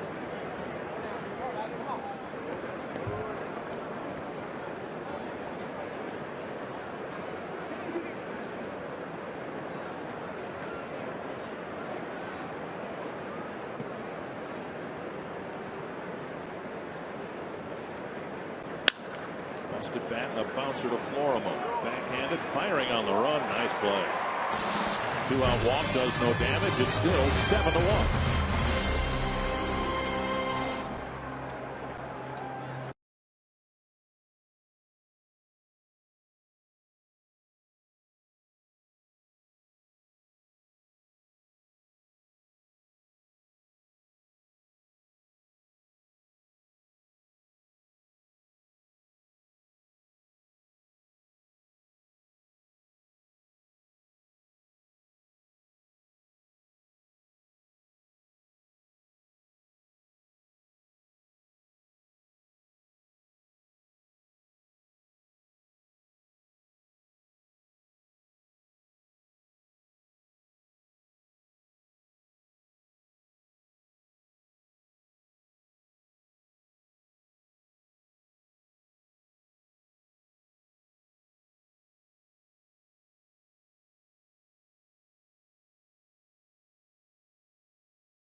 the big fourth inning. They'll try to extend their lead even more here in the fifth. And I'm Jamie Hirsch inside the Minnesota Lottery winner's circle with a newlywed couple. Joe and Bonnie have been married less than 24 hours. They got married last night. Congratulations, first of all. And this is your first time to Target Field, right? Yes, it is. What do you think so far? So far, it's a great experience. Well, congrats on getting married so recently. We're also going to give you $100 worth of scratch-offs to the Minnesota Lottery to help you start your marriage off on a winning note. I didn't hear you. Congratulations. Enjoy the tickets, guys. Back to you. You'll be married. He's already got it down. I didn't hear you. Congratulations. Less than 24 hours he's learned. 1-1 to Pinto, who started the 5-run fourth with a home run to left. 2-1. Coleman, the reliever. The Royals do not have a left-handed relief pitcher. Tim Collins, who we've seen the last few years, is hurt. A little bit of tender elbow. This one driven to right. And going back is Aoki. He's there to make the catch. And Pinto just kind of reached out. Looked like he even hit it off the end of the bat. And he still nearly put it on the warning track. You see the strength of this young man. Down, that'll bring up Kurt Suzuki. Suzuki singled and scored in the fourth inning. Even though it looked like he was opened up a little bit, still reached out and still hit it to deep right field.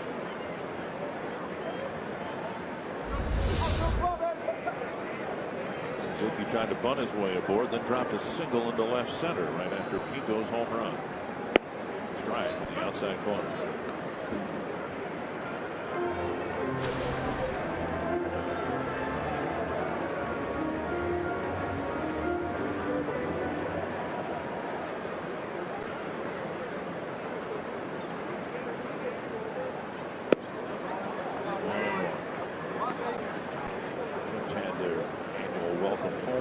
Today here at the ballpark. Very well attended. So far they've come up with their best baseball here in their home ballpark. Suzuki with a foul, 1-2. So what time is the luncheon tomorrow? Or it could be a breakfast. Brian Dozier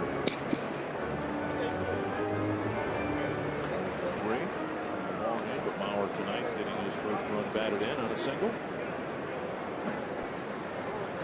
Wolf has reached all 3 times. Now Suzuki pops it up, and Hosmer sprints across the line. And can't quite get there. Touched by a fan, but well into the seating area, so no fan interference. 1-2.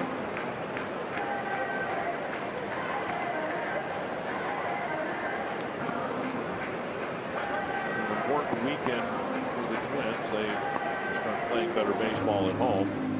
A divisional opponent the next weekend. The Twins are in Kansas City.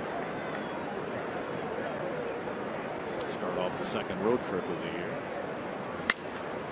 Poke to left. Gordon comes in and makes a sliding catch. Fine play by Gordon, who needed to get a good break on that ball. Down to his knees to make the catch. I think we can see why he's won the Gold Glove the last 3 years out in the outfield. We've seen him go back, we've seen him go to his right, his left, and here he has to come in, makes this nice sliding catch. I think a lot of people in baseball were surprised at how well and how quickly he adapted to left field. But what we've seen in left field from him, a great arm, you need that as a third baseman. Quick reflexes, you need that as a third baseman, so maybe we shouldn't have been as surprised as we all were. The very things you need to excel at third base, and he was fine at third base, he just didn't hit much. But those are the things that have made him a Gold Glove winner in the outfield. You've got to have a quick first step at third base, and you've seen him just get some great jumps. He still has made the greatest catch by a left fielder in this ballpark when he took a home run away from Danny Valencia a couple years ago, going up and into the flower bed to pull it back. That's a big leap. Now Danny Valencia on the same club as the Royals. You think they've discussed that a little bit? 2 strikes quickly to Hicks, And now inside, nearly hit him.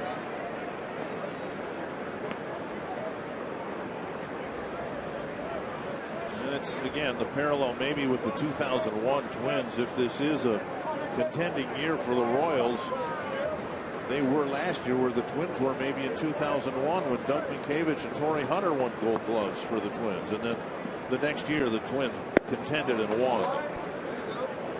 Check swing 2-2.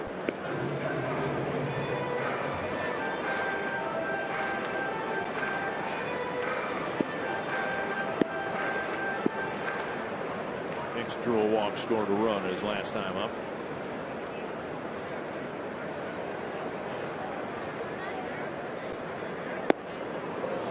Breaking ball. Hicks strikes out for the second time tonight. Homer has a 1-2-3 pitch.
For Chris Colabello, who turned down a lucrative offer to play baseball in Korea, as Tyler Mason writes on FoxSportsNorth.com. Both the Twins and Colabello were glad he remained stateside. It's interesting that Andrew Albers, who I doubt that many pitchers in the big leagues jumped into their big league careers as dramatically as Albers did, a near complete game followed up by a complete game win, and Albers took the money from Korea. That's where he's pitching right now. Journeyman, you know, Albers spent a lot of time in the minor leagues, and then they throw you a little bit of money toward, like, how much longer can I play? But again, that underscores the decision that Colabello made, you know, to keep one more time pursuing the dream and turning down guaranteed money to try to, you know, live the dream. And boy, he's living a dream right now. He sure is. 2-1 to Billy Butler, and now 3-1. Gibson's walked a couple. Neither has hurt him in terms of a run being allowed. He doesn't want to start the 6th inning with a 7-run lead and a walk to Butler. He's gotten him to bounce out twice to short. And he missed. And it's a leadoff walk here in the 6th. Gordon. Target Field's become a top choice for families throughout Twins territory for celebrations of all kinds, including birthdays, anniversaries, other celebrations you can think of. Schedule your special event in a fully catered Target Field suite available for groups of 16 to 96. Learn more at twinsbaseball.com/groups. Call 800-33-TWINS and ask about a Twins Target Field group outing. Yeah, 3rd walk of the ball game for Gibson. He gets a ground ball double play. Dozier to Florimon, and boy, the life of a sinker baller. You can make a mistake and make up for it on one pitch. Snap bat. Gordon, who reached each of his first 2 times up, is quickly retired on a double play grounder. Well, in his last at bat, remember, he swung at the first pitch. Here, swinging at the first pitch, got in on him a little bit, broke his bat, it sounded like. And the Twins turn a 4-6-3 double play. Salvador Perez. Fly ball to center and a foul out to Plouffe.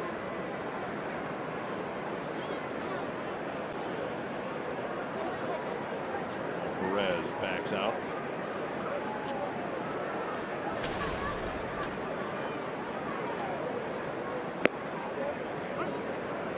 Take a look at this pitch to Gordon. Stayed inside. Watch the bat. Ouch. Beautiful thing. You know, and I for years have contended that's a terrible sound and an awful thing that happened. It takes, you know, many man and woman hours to make a bat, and then somebody texted me and said they went to a bat factory. It takes them about 25 seconds to make a bat.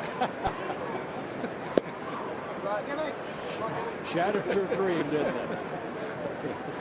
Well, they put it on a Whoever lathe. said that, thank you. They put it on a lathe and that's it. Tap foul. Have you ever gone to the Louisville Slugger Factory? No, I mean, that's something I'd like to do. I tried to stay away from bats. 23 years I heard enough bats. You did a pretty good job keeping the baseball away from bats. But I don't know about that. 2-2 to Salvador Perez. Pitch number 86 for Gibson. Bouncer to short. 6 innings complete. And enough pitches, we would think, to go another inning.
Toyota. Let's go places.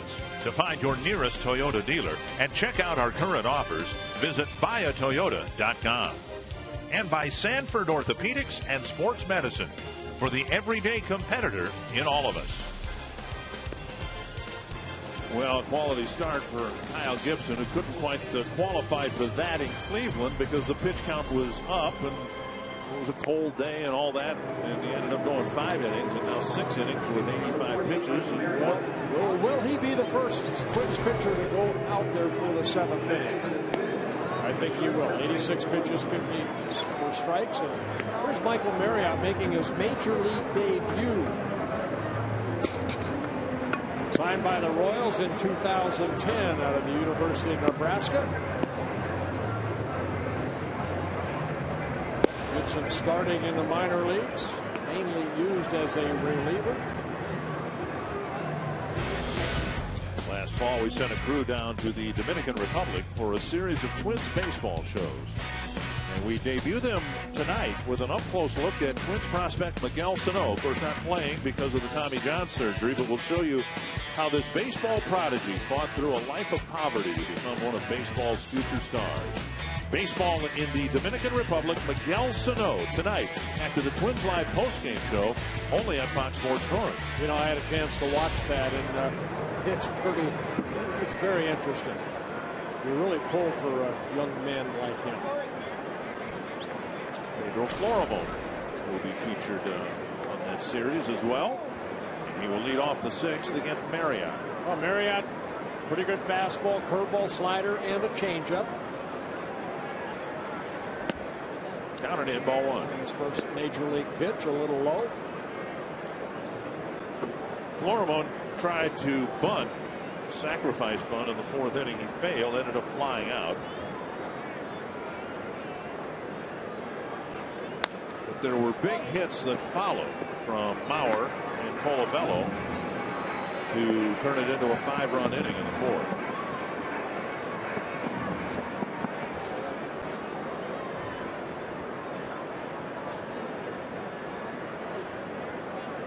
One and one. And now 2-1.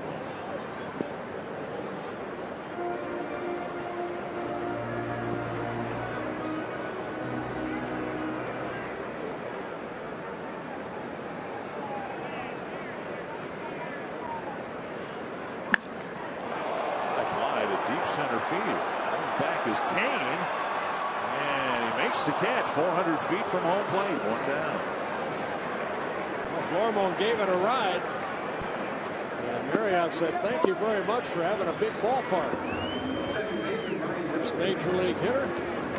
Yeah, that never happens, though, does it? Where a guy facing his first major league hitter gives up a home run. Oh, yeah. I can attest to that. That was your mistake. You let the guy, who was it? Lee May. Lee May, you let him pull the ball, right? Yeah, well, I hit that about 400 feet, yeah, but out to right field. If you'd have just let him hit it out to center. Who was out in center field? Eulander, or who's when you came up at 7? Cesar Tobar. Cesar Tobar. He'd have hauled that in. It wasn't that you gave up a 400-foot drive. It was where it went. Here's Dozier. In fact, that could be said for a lot of the home runs you allowed. Yeah. It wasn't that, give up a well-hit ball. It's just if they'd hit it all out to center field, imagine how few home runs. Played in Yosemite, Yellowstone. Those are the parks that I like. And a strike, 2-1. But we did win the game 2-1. So okay, that's the only run they got, thanks to Ron Peronowski's 2 innings of relief. Picked up a save. Dozier gets it just out of the reach of Escobar. Dozier hit the ball very hard to left in the fourth inning and hit this one so hard he just looped it over the glove of the shortstop. Going back to that game against the Senators, Lee May hit the home run, but Ted Williams was a manager of the Washington Senators at that time, and a guy that hit third in that lineup, Frank Howard, was my dad's idol. He loved Frank Howard, and after the ball game, I remember talking to him, and of course, he had already heard that I won. And talking to your dad? My dad, yeah. And he said to me, he says, how did Frank Howard do against you, son? I said, 0 for 3. And I struck him out once. He hung up on me, Dick. Frank Howard was your dad's hero. Yeah. Okay. Ball 1 to Mauer. Singled in a run and scored in the fourth inning.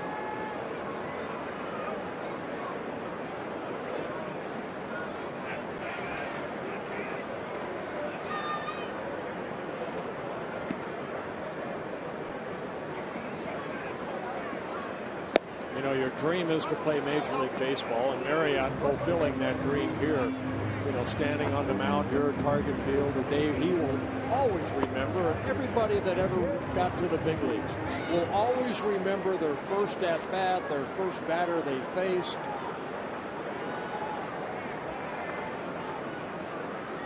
Might forget your home address, but you'll remember that first hitter or batter. Nice block of a pitch in the dirt, 2-1.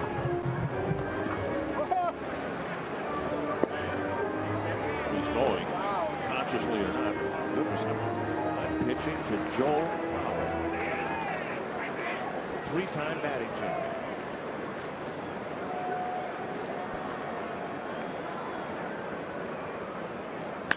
Sliced foul, 2-2.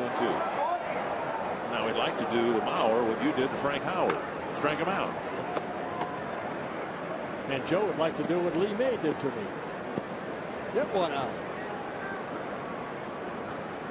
He hit one out, but he delivered a big 2-out single in the 4th inning that not only drove in a run, but it allowed Colabello to come up a little bit later. And 1 run scored on a wild pitch. Colabello delivered 2 more with a double. In the dirt again, smothered by Perez, and it's 3-2.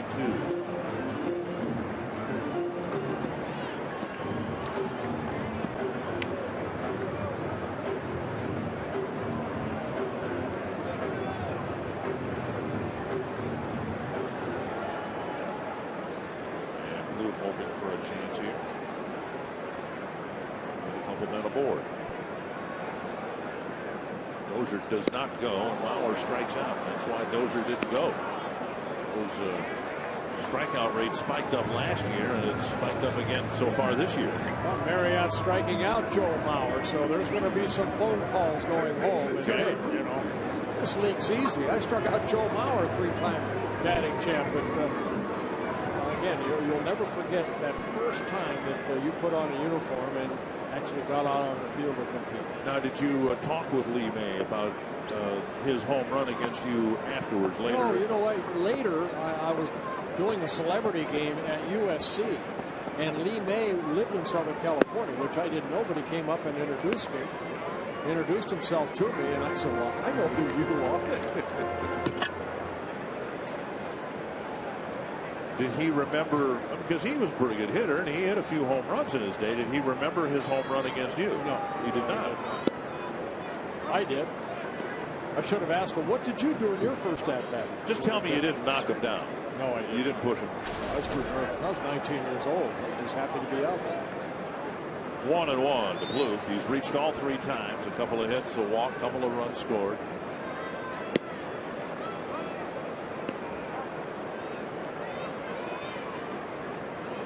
Marriott getting ahead with that curveball. Same curveball that struck out Joe Mauer.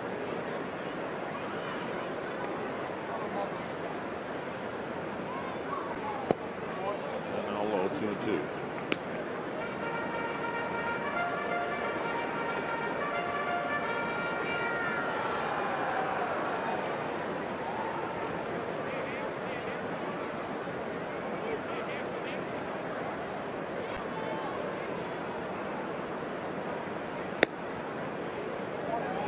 The most impressive thing about Trevor this year, apart from all the hits, he's shown patience and discipline at the plate. He's taken a lot of close pitches, like that 2-2 pitch. Now it's a full count.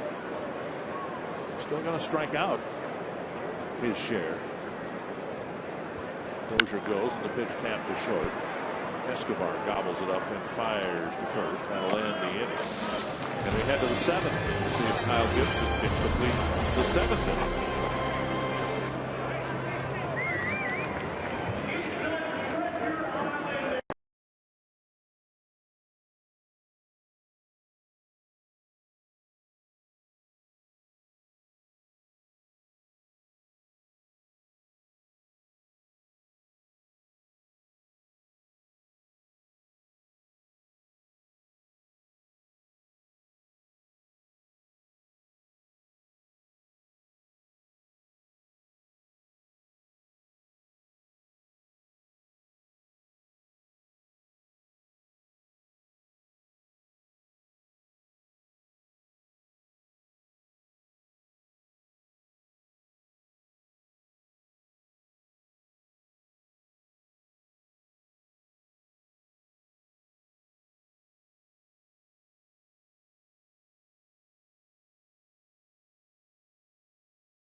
Twins down 1-0 in the bottom of the first. Colabello drives in a run. And then Jason Kubel drives in Colabello with a triple. Twins took a 2-1 lead after 1 inning. Then in the 4th inning, it was Pinto's second home run of the year. Mauer with an RBI single, his first RBI of the year. And then Colabello coming up and knocking in 2 more runs. Big 5-run bottom of the 4th inning has helped Kyle Gibson working into the 7th inning. First starter for the Twins this year to start the 7th inning. Started the 6th with a leadoff walk. He buries a fastball across the belt for strike 1 to Moustakas. The 7, 8, 9 batters will hit for the Royals here in the 7th inning. Moustakas, Kane, and Escobar.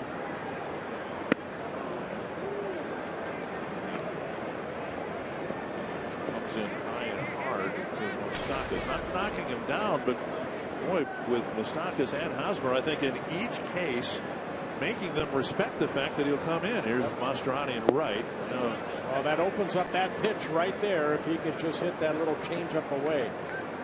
You have to pitch both sides of the plate. 2-1 to Moustakas.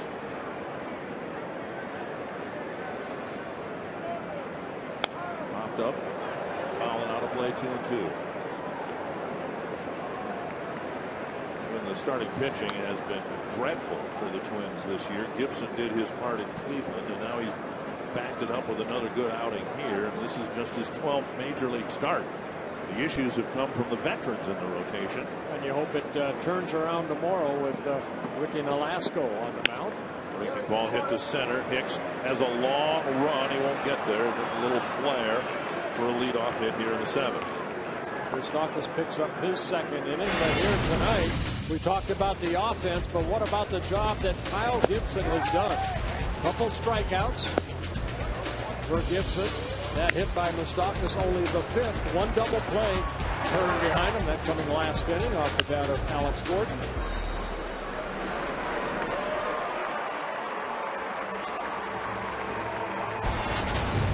It's the 4th inning where the Royals have gotten their leadoff man aboard, so as effectively as he's pitched, Gibson's had to throw a lot of pitches from the stretch. And here's Lorenzo Cain. Maybe the turning point in this game came in Cain's at bat in the 2nd inning. Royals got a run on the 1st, but the Twins answered with a pair. The story of this homestand has been the Twins haven't had the lead, and the one time they did, the lead didn't last very long. Moustakas hammered the first pitch of the 2nd inning off the center field fence for a double. Cain battled Gibson, but Gibson won the battle by striking him out, and Moustakas never moved from second base for the rest of the inning. Yeah, I agree. That was a big out. 2-0 to Cain. Now 3-0, and Gibson has given up a leadoff hit. He's in danger of walking the number 8 batter, Brian Dunsing.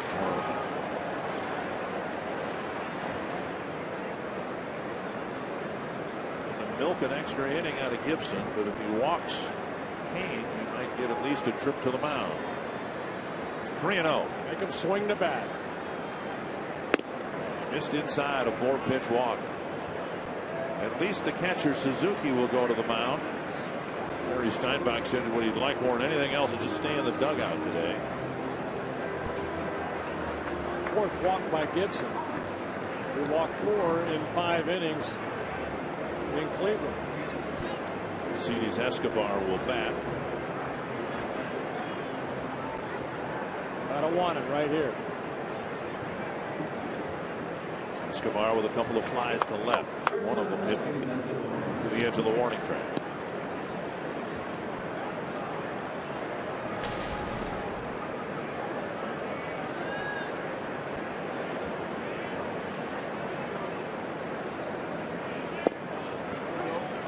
A breaking ball over the inside corner. The 5 runs the Twins got give the Twins a longer, and Gibson a longer leash here. They have the luxury of letting him try to fight his way out of this. This might be his last hitter if Escobar is able to get on. Foul. Get him out right here. He's done a good job against Aoki so far. 0 for 3. See the pitch count up to 97.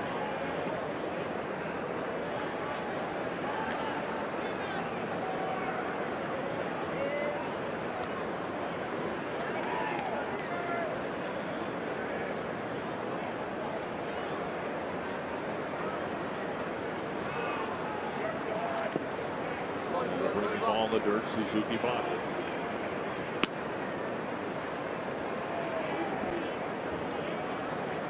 Well, 28 pitchers in the first inning, but after that, 12, 12, 11, 12, 11. Got pretty long odds after that first inning that the pitch count would allow him to throw pitches here in the 7th. 1-2.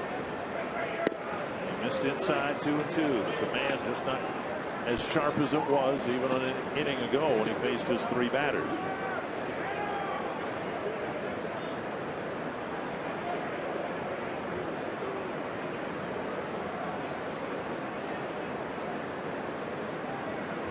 Two and 2.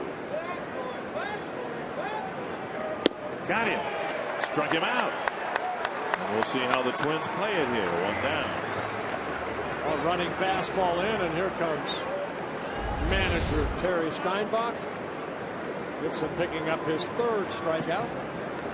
Left-handed hitting Aoki on deck, and Terry's already made the signal for Dunsing, which will allow Gibson to get this pitching-starved crowd here at Target Field up on their feet. They will give Kyle Gibson a great ovation here. Back home, if you want to get up off your couch and applaud Kyle Gibson, we'll let you do that too. Let's get up. We'll get up ourselves and applaud.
The 7th inning.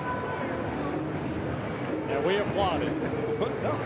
Yes. 100 pitches exactly for Kyle Gibson.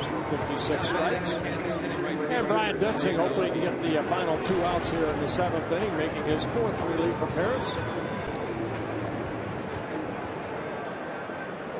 He worked on Wednesday here against the Oakland A's, 2/3 of an inning. 11 innings, 7-4 loss to the A's. First and second, 1 down. Aoki, the batter. Line foul. Look out. That's right.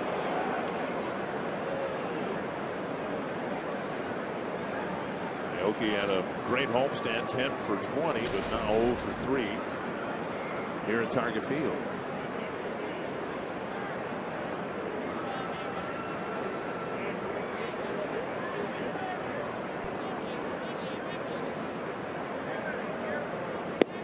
Ball off the plate, 1-1. Aoki from Japan, 32 years old, a couple seasons with the Brewers, where in the 2 years combined hit .287. Stole 50 bases for the Brewers in those 2 years. Traded over for left-handed pitcher Will Smith over the winter. Breaking ball lifted harmlessly to right. Mastroianni's out there, makes the catch. 2 down. Before Infante comes to the plate. MLB.TV Premium, the #1 live streaming sports service, is celebrating 12 years in the business. Join the millions of subscribers today. Watch every out-of-market game live in true high definition. More than 400 devices. Visit twinsbaseball.com for details. Infante signed as a free agent by the Royals after having a long career finally come all together for him last year. He had his finest year with the Tigers last year, and now switching teams. Got hit in the jaw by a pitch just a few nights ago in Kansas City. Ended up taking 6 stitches on the chin. Thankfully the jaw wasn't broken, but he has that protective shield in front of the jawline. You know, that's a position too that's kind of been a nuisance to the Royals over the years at second base. So Infante, a free agent, signed a 4-year deal with the Royals plus an option year, signed for 2018. Last year for the Tigers in 118 ball games hit .318.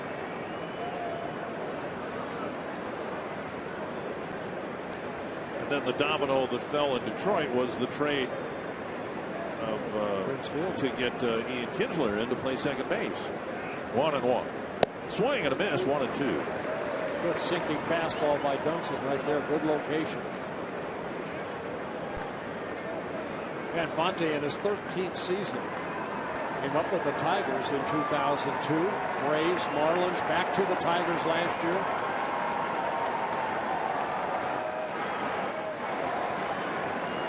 One and two. Omar Infante.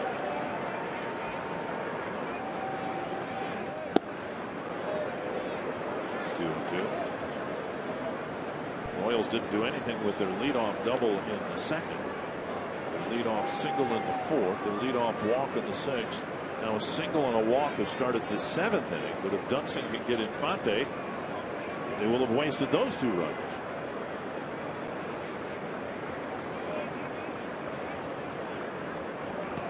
Nice stop by Suzuki. Couldn't find it, but kept it near home plate. A full count. Now the runners will take off early.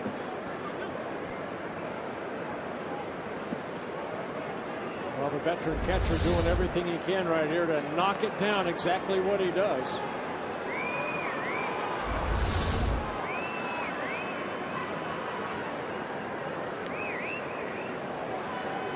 Full count, 2 outs, 2 on.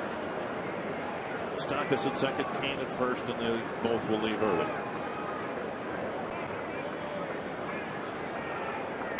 Popped up. Dozier calls for it. Making the catch. Dunson does the job, cleaning up a situation in the 7th.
there and saving, Gibson maybe a couple runs. He came in, got the 2 outs he needed to.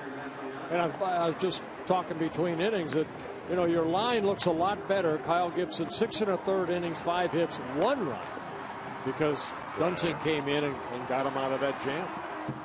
Dunsing lives in Omaha. That's a couple hours from Kansas City to the north and a little bit west, I guess. Gibson went to school 2 hours east of Kansas City. Dunsing born in Marysville, Kansas.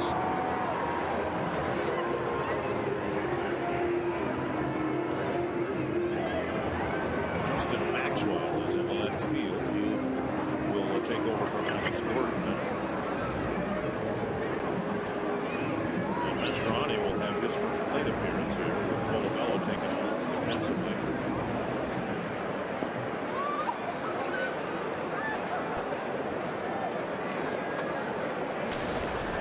Marriott out there to pitch to the Twins in the second.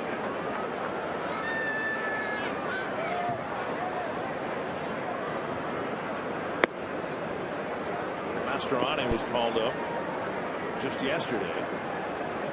Now the Twins will call up Michael Tonkin for tomorrow's game with Josh Willingham going on the disabled list. Swing and a foul, 1-1. Twins will go with 13 pitchers, which will further limit what Terry Steinbach can do tomorrow, and then Ron Gardenhire when he returns. But the remaining bench players will be Herman, who's a versatile player and allows, particularly with a short bench like the Twins will have for a while, a little more flexibility. Herman can catch, he can play the outfield.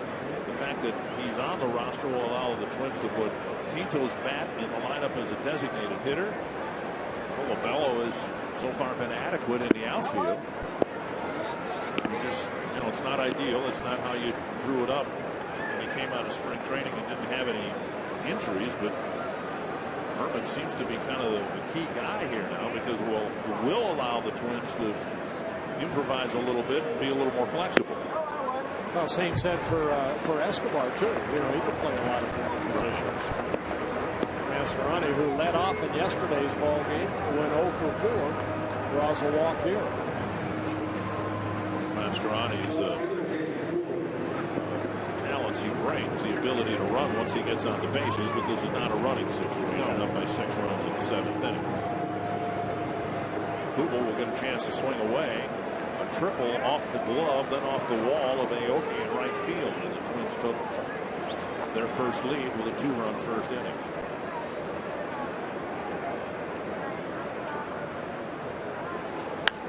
Foul away.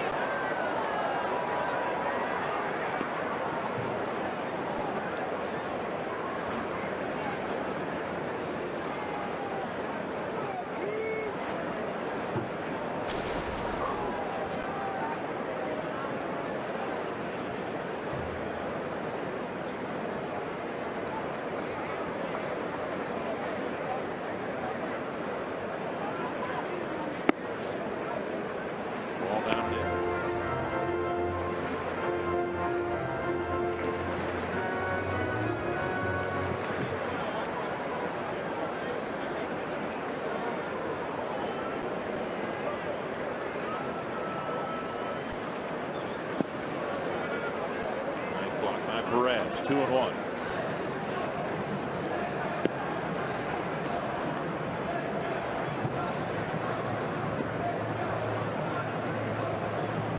Michael Marriott again making his major league debut. Got through the last inning. Gave up a hit to Dozier. Picked up a strikeout. Kubel goes after a breaking ball, taps it foul into the Twins dugout. With the retrieve.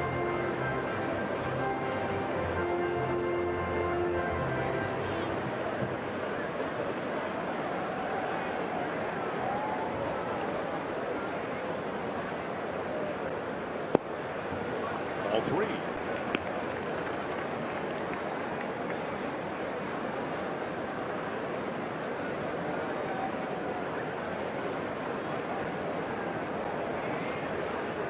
Mastroianni not going anywhere. Kubel, foul tip.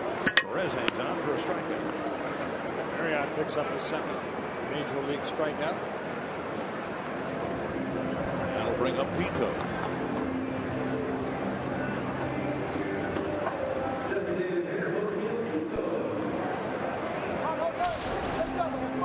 Pinto started the 5-run fourth with a solo home run into the second level.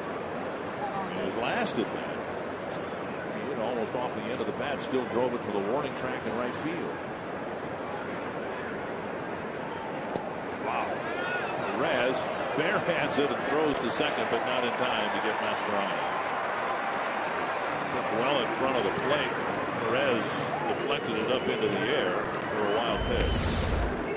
This ball getting away. Look at Perez just defensively trying to just, not get hurt by this ball, and the ball deflects. Mastroeni off with the wild pitch.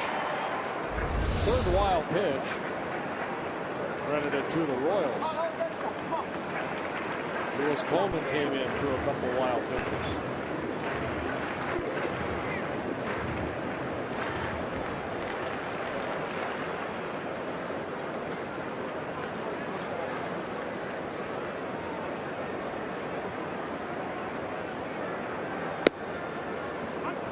First strike, 1-1.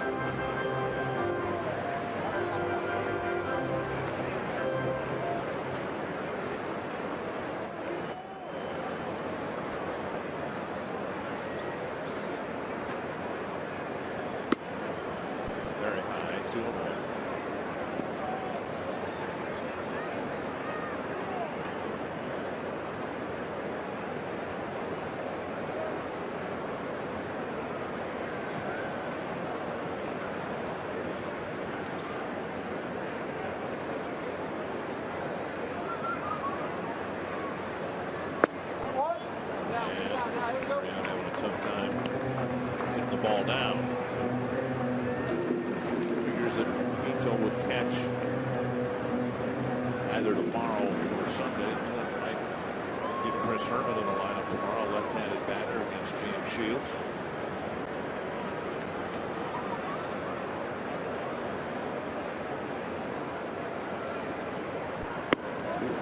Hands, and Pinto walks to fill first base. Second walk of the inning for Marriott. No activity in the Kansas City bullpen. Marriott's trying to pitch his way out of this, although he'll take a quick trip to the mound. Yeah, Dave Island, the pitching coach. Ned Yost.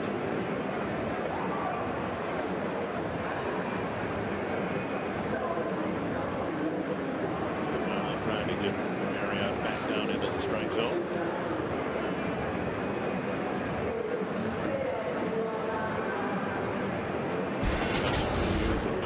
Pitching related. Bay's going to lean on David Price pretty heavily. Looks like they're going to be without Matt Moore for a while. Darvish with a good game against the Astros. It's a second good game. Well, remember, he nearly threw a perfect game last year against the Astros, and now he's given up just one hit. Suzuki with runners at first and second. It was last year when Darvish nearly threw a perfect game against Houston. Ball up and in.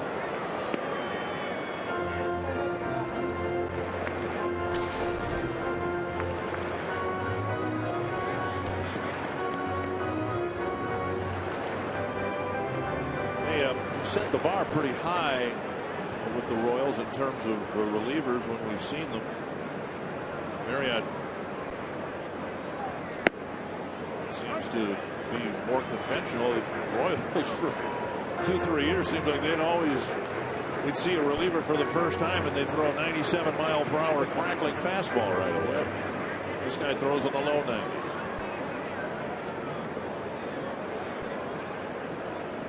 One and one. 2-1.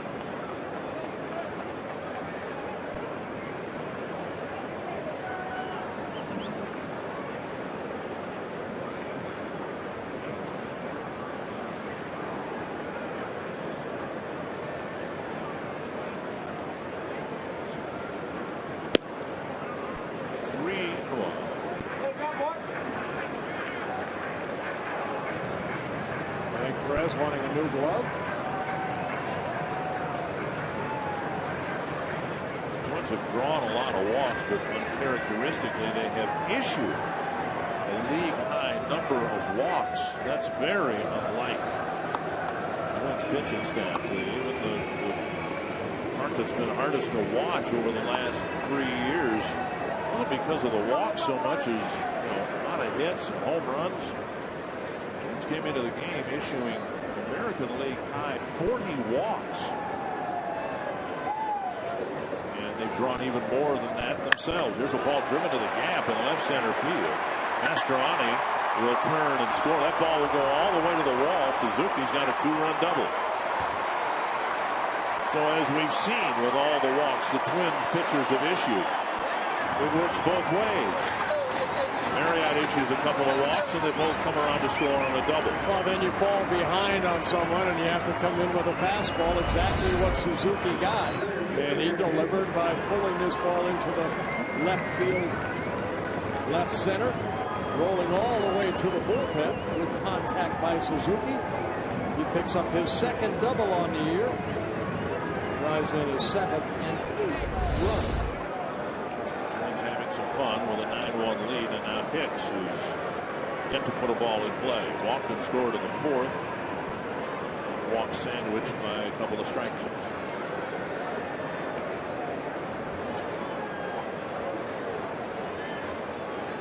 When you've lost as many games as the Twins have lost over the last 3 years, everyone is focused on the number of wins this year, and that's understandable.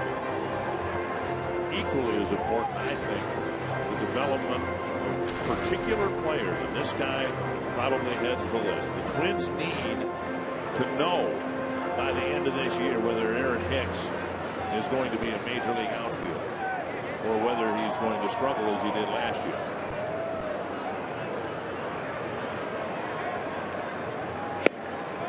One of the frustrating things I know for Terry Ryan last year.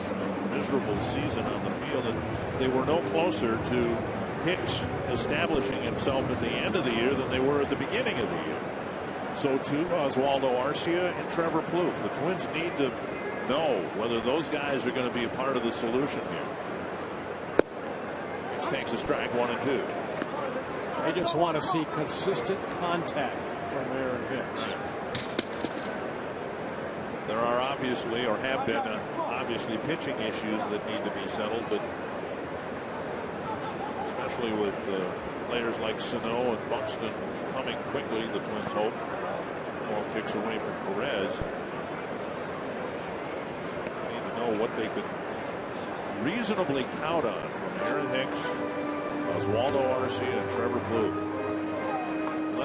And also Florida. Well, but I don't know whether.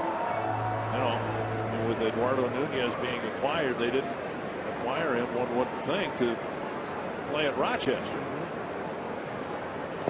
3-2 to Hicks. You know Mauer's going to be at first base. You figure Dozier will be at second base. Left side of the infield, that's up for question. Behind the plate, Pinto eventually. But if Buxton's going to take over at center field, the Twins need to have plan B for Aaron Hicks. High and fairly deep to center. Kane with the catch. 2 down. And that will bring up Florimon.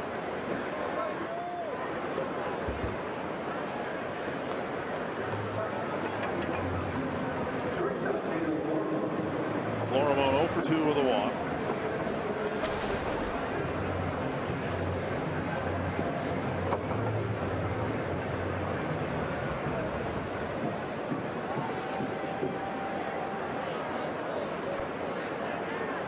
There's 2 hits on the year. The average down to 0.83.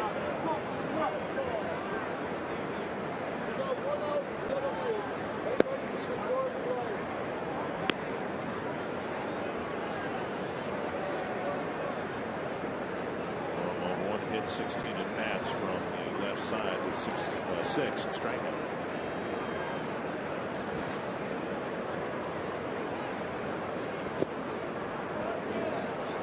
Two 2-0.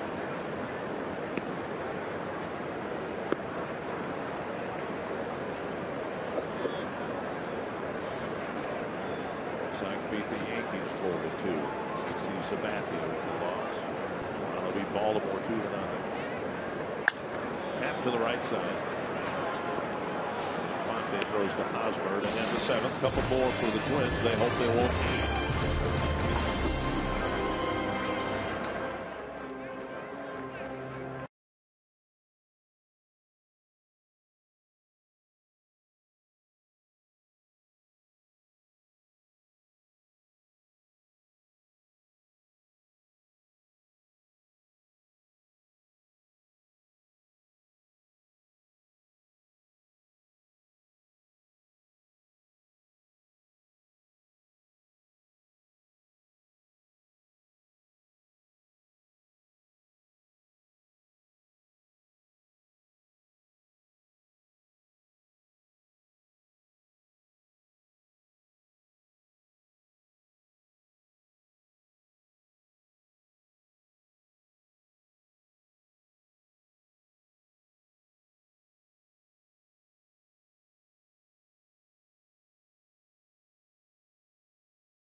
More night games.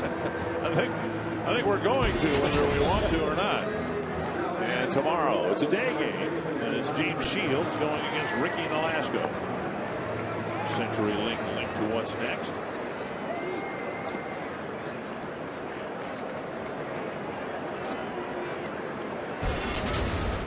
Eric Hosmer will lead off the 8th inning for Kansas City against Brian Dunsing. He threw 9 pitches to get the final 2 outs of the 7th. And a miss. No activity in the Twins bullpen, so it might be that given the lead, the Twins will let Dunsing pitch through the 8th, and then who knows for the 9th.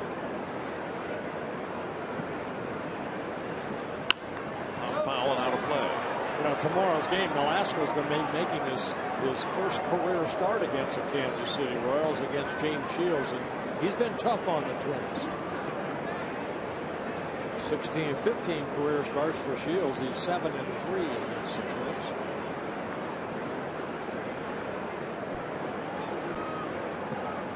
Imagine the Twins will go about as left-handed as they can. Shields one of those guys that gives up a lot of base runs, a lot of hits. Doesn't give up many runs. He's been a workhorse too. 2 strikes to Hosmer. Butler and Gordon will follow.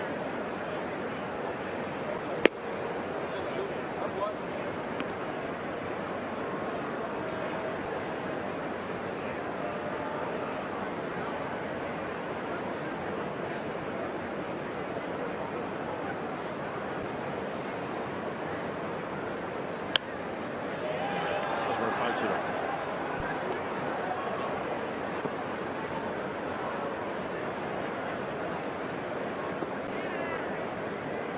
Had 2 good years in the big leagues and 1 year that wasn't so good.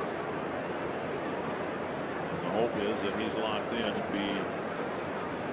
he'll be a player that the Royals can expect things from. Dunsing strikes him out. Hosmer hit .302 last year for the Royals. Played in every game except 2. 293, then down to 232, back up to 302. Our Carsoup.com trivia question. Steve Balboni. I'm going to go with Mike Sweeney. And it was Jermaine Dye. It was the year 2000. I believe that was the year Jermaine Dye was voted out of the All-Star team, which right field line foul. Very difficult for a player in a market like Kansas City, or for that matter Minnesota. Torrey Hunter was voted onto the All-Star team a few years later. It's just tough. Mauer's done it, I think, several times as the best catcher, but it's tough when you don't have the attendance figures, the in-stadium balloting that the teams like New York, the Angels, and the Rangers have. There's now a lot of the voting is online. That helps balance it a little bit. But for a Jermaine Dye or a Torrey Hunter, or for that matter, Joe Mauer, to be voted in by the fans speaks to their overall popularity. Yeah. Well, numbers don't lie, and fans know that. But Kansas City's about as an obscure a market nationally as there is. We love going there, great people there and everything, but it's a small market and it doesn't get the publicity. The Royals haven't won in a long time, and George Brett stopped playing for them even longer ago than that. They went to the World Series only one time, 885. Ooh, take that bat. That bat went into like 6 pieces. It's all over the field. Don't worry, another 25 seconds, it'll be a new one. Dunsing's got some of the bat to pick up. The umpire's picking up a couple of pieces. Here's the bat boy. Oh, watch this. You'd think that Billy Butler, a career .298 hitter, would get better wood than that. Butler might get a little. I hear about that in the dugout when he gets back. 1-2.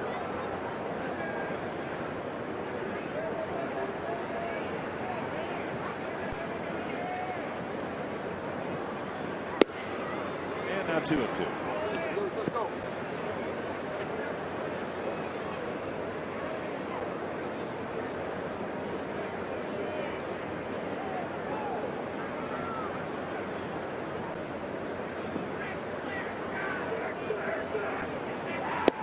Just off the plate, 3-2. The way this game is played out, it's good on a lot of fronts. It was likely that Jared Burton would not be available for the Twins tonight. Unable to make the Twins welcome home luncheon today. Coming down with a flu bug. Hit a long way, but it's foul. Oh my, the fan did a header for the baseball. Oh, and another one did it.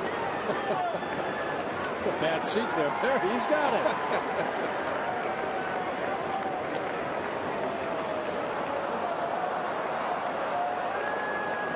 And they replay that up on the scoreboard here. 3-2 to Butler. Dunsing struck out Hosmer to start the inning.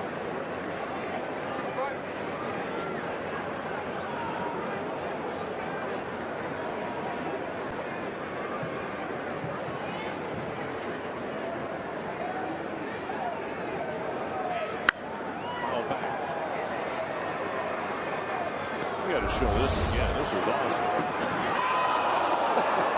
And didn't get the ball. The next guy did the same thing. His buddy pushed it.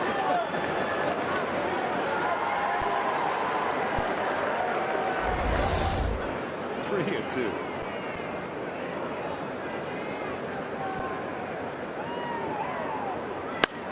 And Butler. Foul.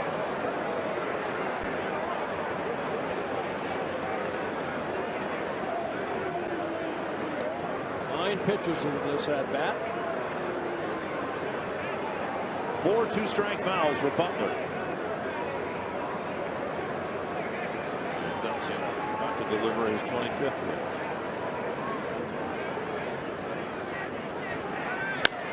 And a liner to Dozier finally ends along the path.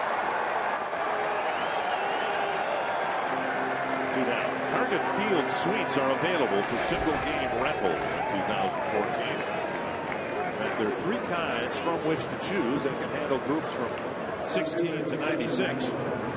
And food and beverage is included in the price. Enjoy a Twins game in a private suite. All 833 Twins. Or find out more online at twinsbaseball.com/groups. 2 down and instead of his good friend Alex Gordon, who was taken out of the game. It'll be Maxwell hitting in Gordon's spot. Maxwell coming over from the Houston Astros organization last year.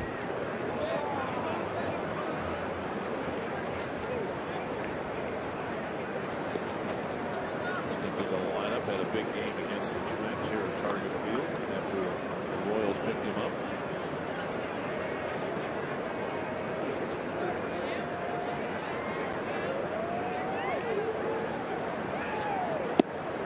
Away.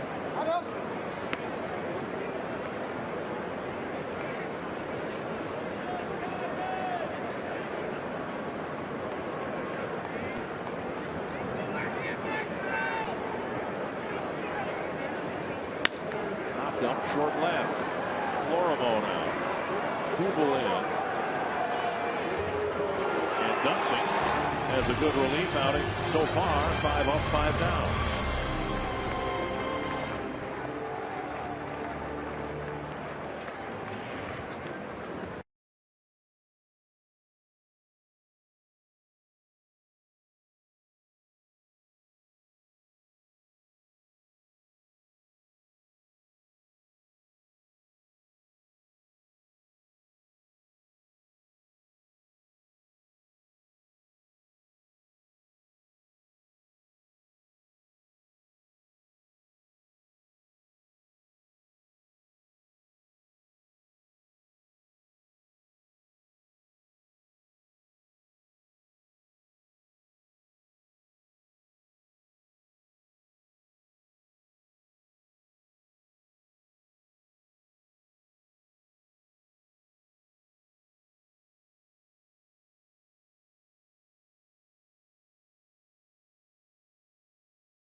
Getting a win tonight, and we hope you'll stick with us after the game for Twins Live presented by CenturyLink. We will talk about Kyle Gibson's quality start as he becomes the first Twins pitcher to pitch into the 7th inning, and again on track for his 2nd win of the season. We will also talk about the offensive outbursts that we saw from Twins bats today. 5 different players picking up at least 1 RBI, and then we'll hear from acting manager Terry Steinbach all after the game on Twins Live. Dick and Berg.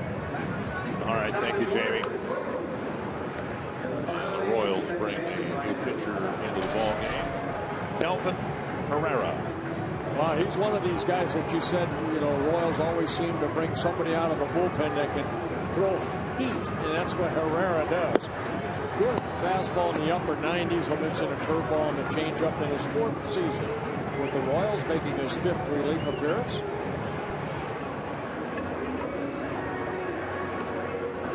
Terry Steinbach again managing the team. Ron Gardenhire left the Twin Cities mid-afternoon today to go attend the funeral tomorrow for Michael Hirschbeck, son of longtime American League umpire, Major League umpire now John Hirschbeck, with some very close friends. First with Tom Kelly years ago, and then Ron Gardenhire and the Twins have kind of adopted Michael over the years, and he suddenly passed away a few nights ago. Gardenhire will be back with the ball club on Sunday.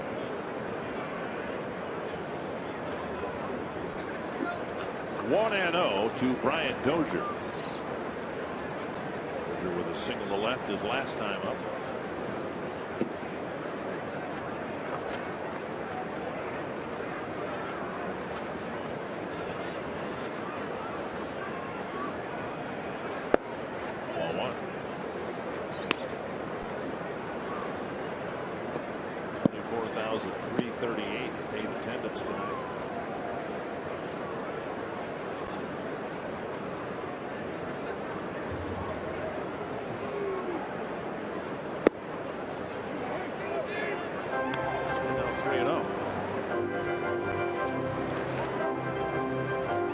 Swarzak might get the ninth inning.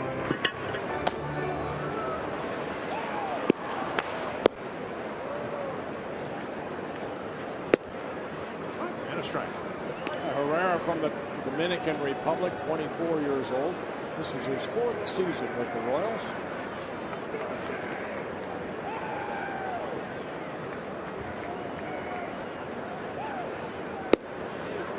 And Dozier draws a walk.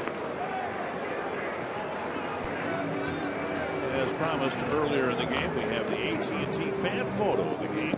Tweet your photo to #NorthFanPhoto for a chance to be shown in an upcoming broadcast brought to you by AT&T. Feet up, watching the Twins.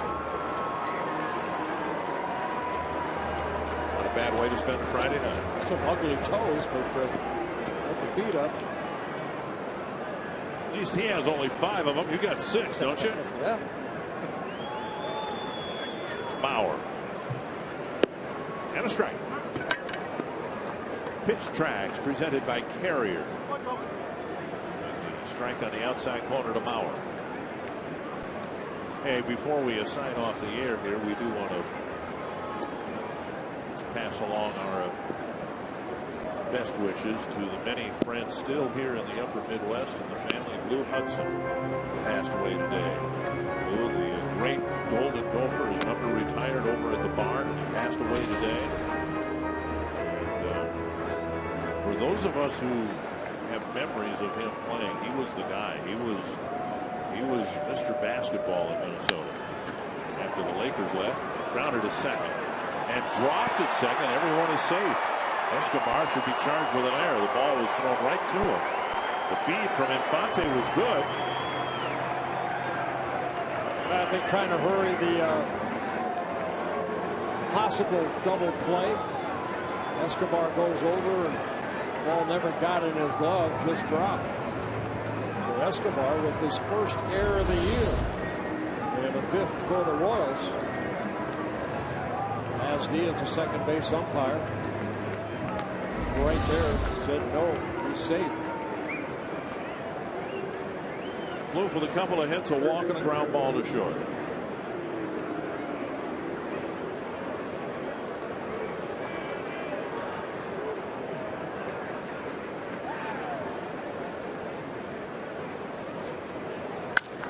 Place to center field. Dozier around third. He will come in and score. So Trevor Plouffe with a 3-hit night. His first run batted in.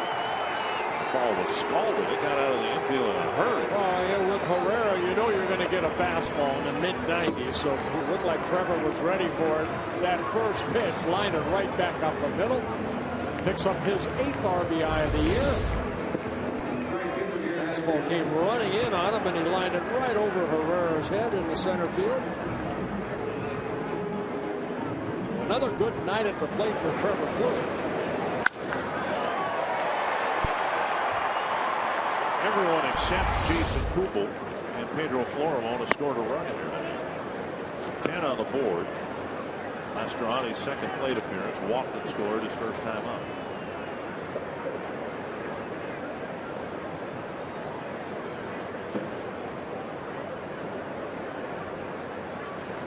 Fouled away. 1-1.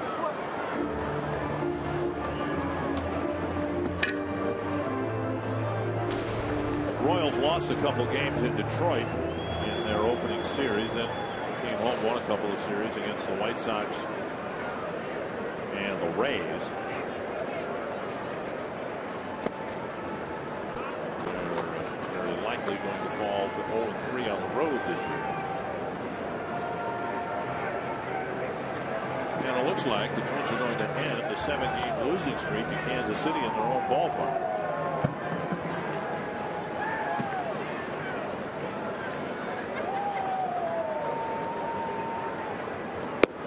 Anthony's a strike, 2-2.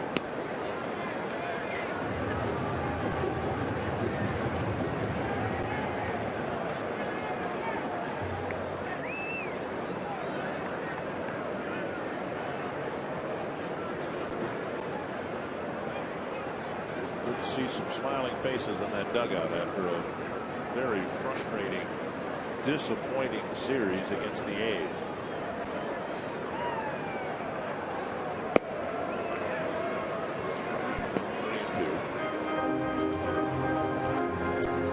pitches, only 6 strikes for Herrera.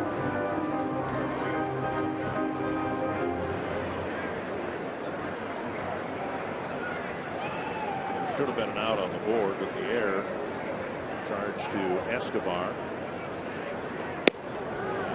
Late on the fastball. What guy? Fastball at 97 right there on the black. So Herrera picks up the strikeout. Kubel 1 for 4, but his one was a big one. A deep drive to right. And Aoki had it in his glove. It bounced out, hit the wall. He gathered it in, and it was ruled an RBI triple for Kubel. The Twins took their first lead and have been trailed since.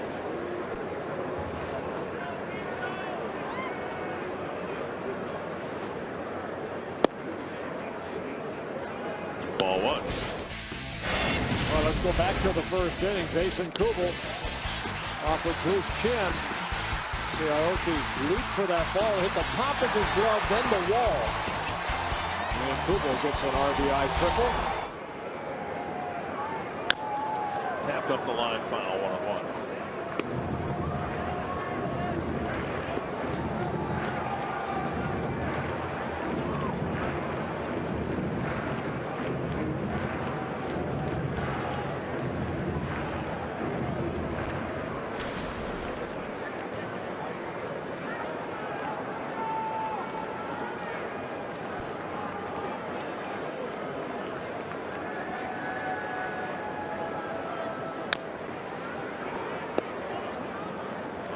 Chopper foul, 1-2.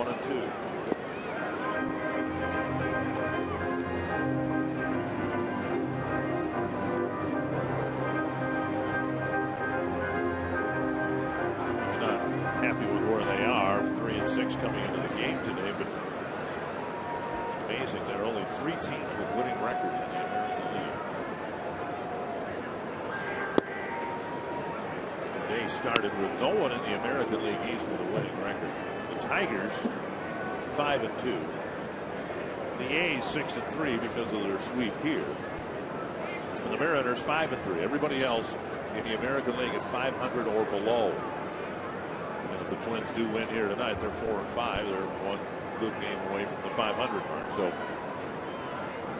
I know it's like the start for the Twins, particularly in the pitching department, but it is still very early. And a lot of teams just trying to figure themselves out. Yeah, 2 good starts by Kyle Gibson. He's got a chance to go 2-0. And hopefully Ricky Nolasco and the other starters will pick it up tomorrow. Kubel, the foul tip, Perez hangs. And now Kubel's a strikeout victim, 2 down. Yeah, back-to-back strikeouts for Herrera. Now Josmil Pinto.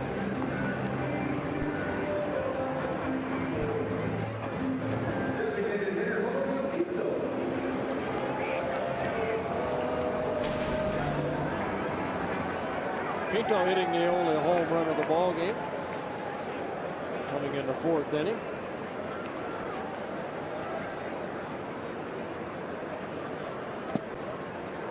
Perez has had a very active day behind the plate here tonight. And this was a no-doubter right here. Pinto hitting his 2nd home run on the year, breaking ball from Chin, put it in the 2nd deck.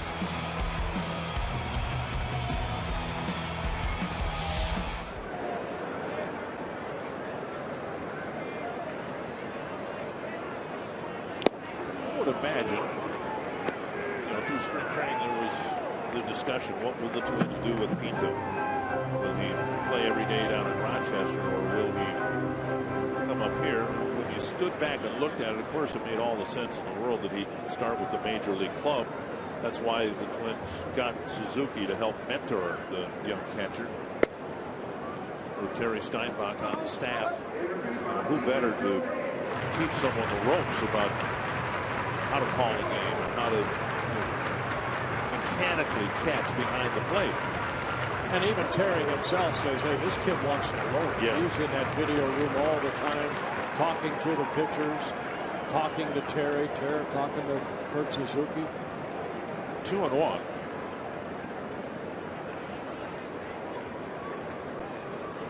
But the concern, of course, was, well, would he play enough? You don't want him getting rusty or stale, but with the current roster the way it is, with Herman on the team, and that's why I keep going back to how Herman is a key guy in Pinto's development. It will allow the Twins to do what they've done here tonight and put Pinto as the designated hitter. Swing and a miss, and it's 3-2. And so by season's end, if he stays healthy, I can see Pinto getting 350 at bats. As the season wears along, you would expect he would catch more and more, and maybe Suzuki's role would be less and less in the second half of the year. Up and in, and Pinto draws a rare walk, and they're loaded up. Second walk of the inning by Herrera.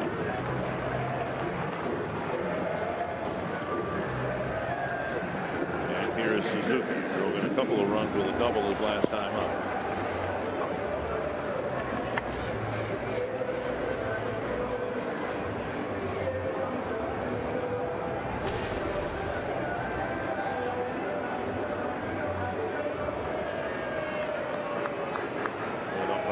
Barry clapping his hands. Come on, let's go. This has been a long inning. Both the top of the inning was longer than it should have been, and this is the seventh batter to hit here in the bottom of the inning.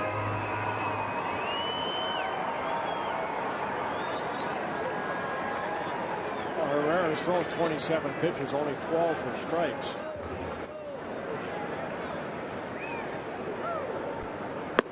Up and in, ball one.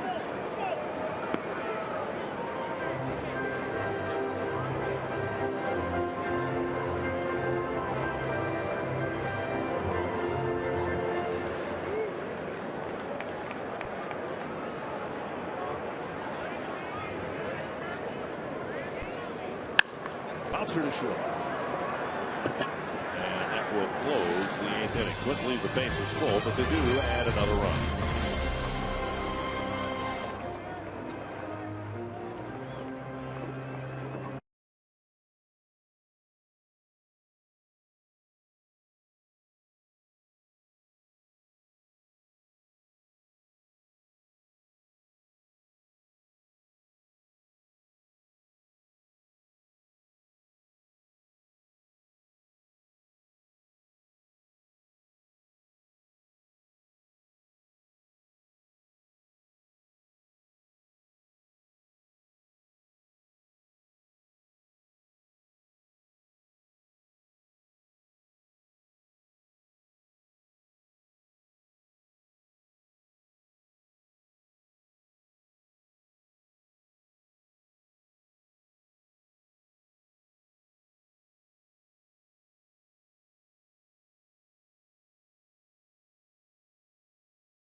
So many elbow injuries with that delivery, Chen and Gibson. So much torque on that arm. I think if I saw that when I was younger, I probably would not have pitched as long as I did. Every throw would have gone, ow! Well, a postgame show after what we anticipated will be a Twins win. And then after that, baseball in the Dominican Republic. A feature on Miguel Sano, who all projections have being an impact player for many years with the Minnesota Twins, just not this year. After the elbow became an issue, it's very rare that you have a position player needing Tommy John surgery, but that's the case for Sano, and a forward to seeing that show tonight. Strike at the knees. Good job by, of course, Gibson in line for his second win. Brian Dunsing 5 up, 5 down. Now Anthony Swarzak hopefully retire the Royals in order, making his 5th relief appearance. Worked an inning and a third here on Wednesday against the A's. 1-1. On the ground, Florimon with a nice pick. And Perez thrown out 1-1.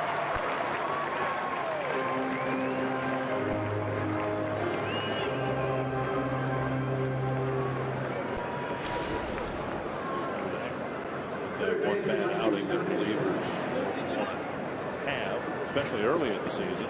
That was in Chicago, where he gave up 4 runs in a third of an inning.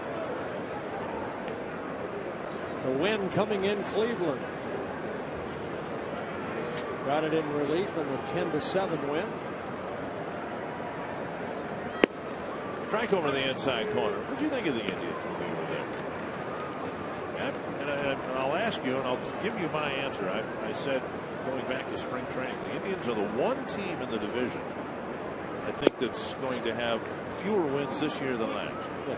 Well, they won, what, 92 ball games? Yeah, but I mean, I certainly hope the Twins are going to win more ball games. I think the Royals will win more games. I think the White Sox will, and I think the Tigers will. I think the one team that's going to take a step back is going to be Cleveland. We're losing tonight to the White Sox 8-5.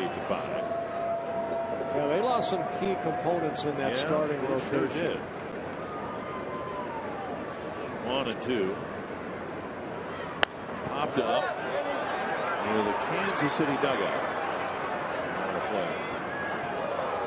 Also, had a lot of things go right for them last year. All those one-run wins and extra inning wins, like Baltimore 2 years ago.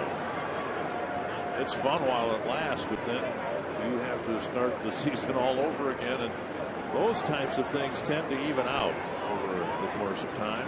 Well, Terry Francona and his staff, they'll try to figure it out to try to keep him in the race. 1-2. Fly ball to left. Kloof, the only infielder over there, and he makes the catch in front of Cooper. 2 down. And that will bring up Lorenzo Cain.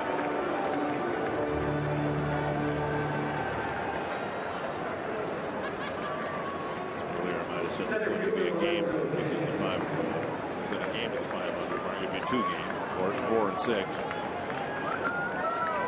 The Royals would be 4 and 5.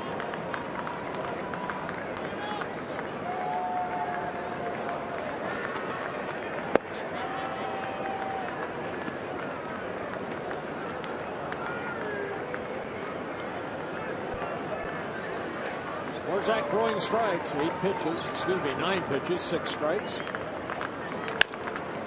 Tapper to third. Kloof backhands and throws a strike to Mauer. A convincing win. The first home win of the year and the first night game of the year.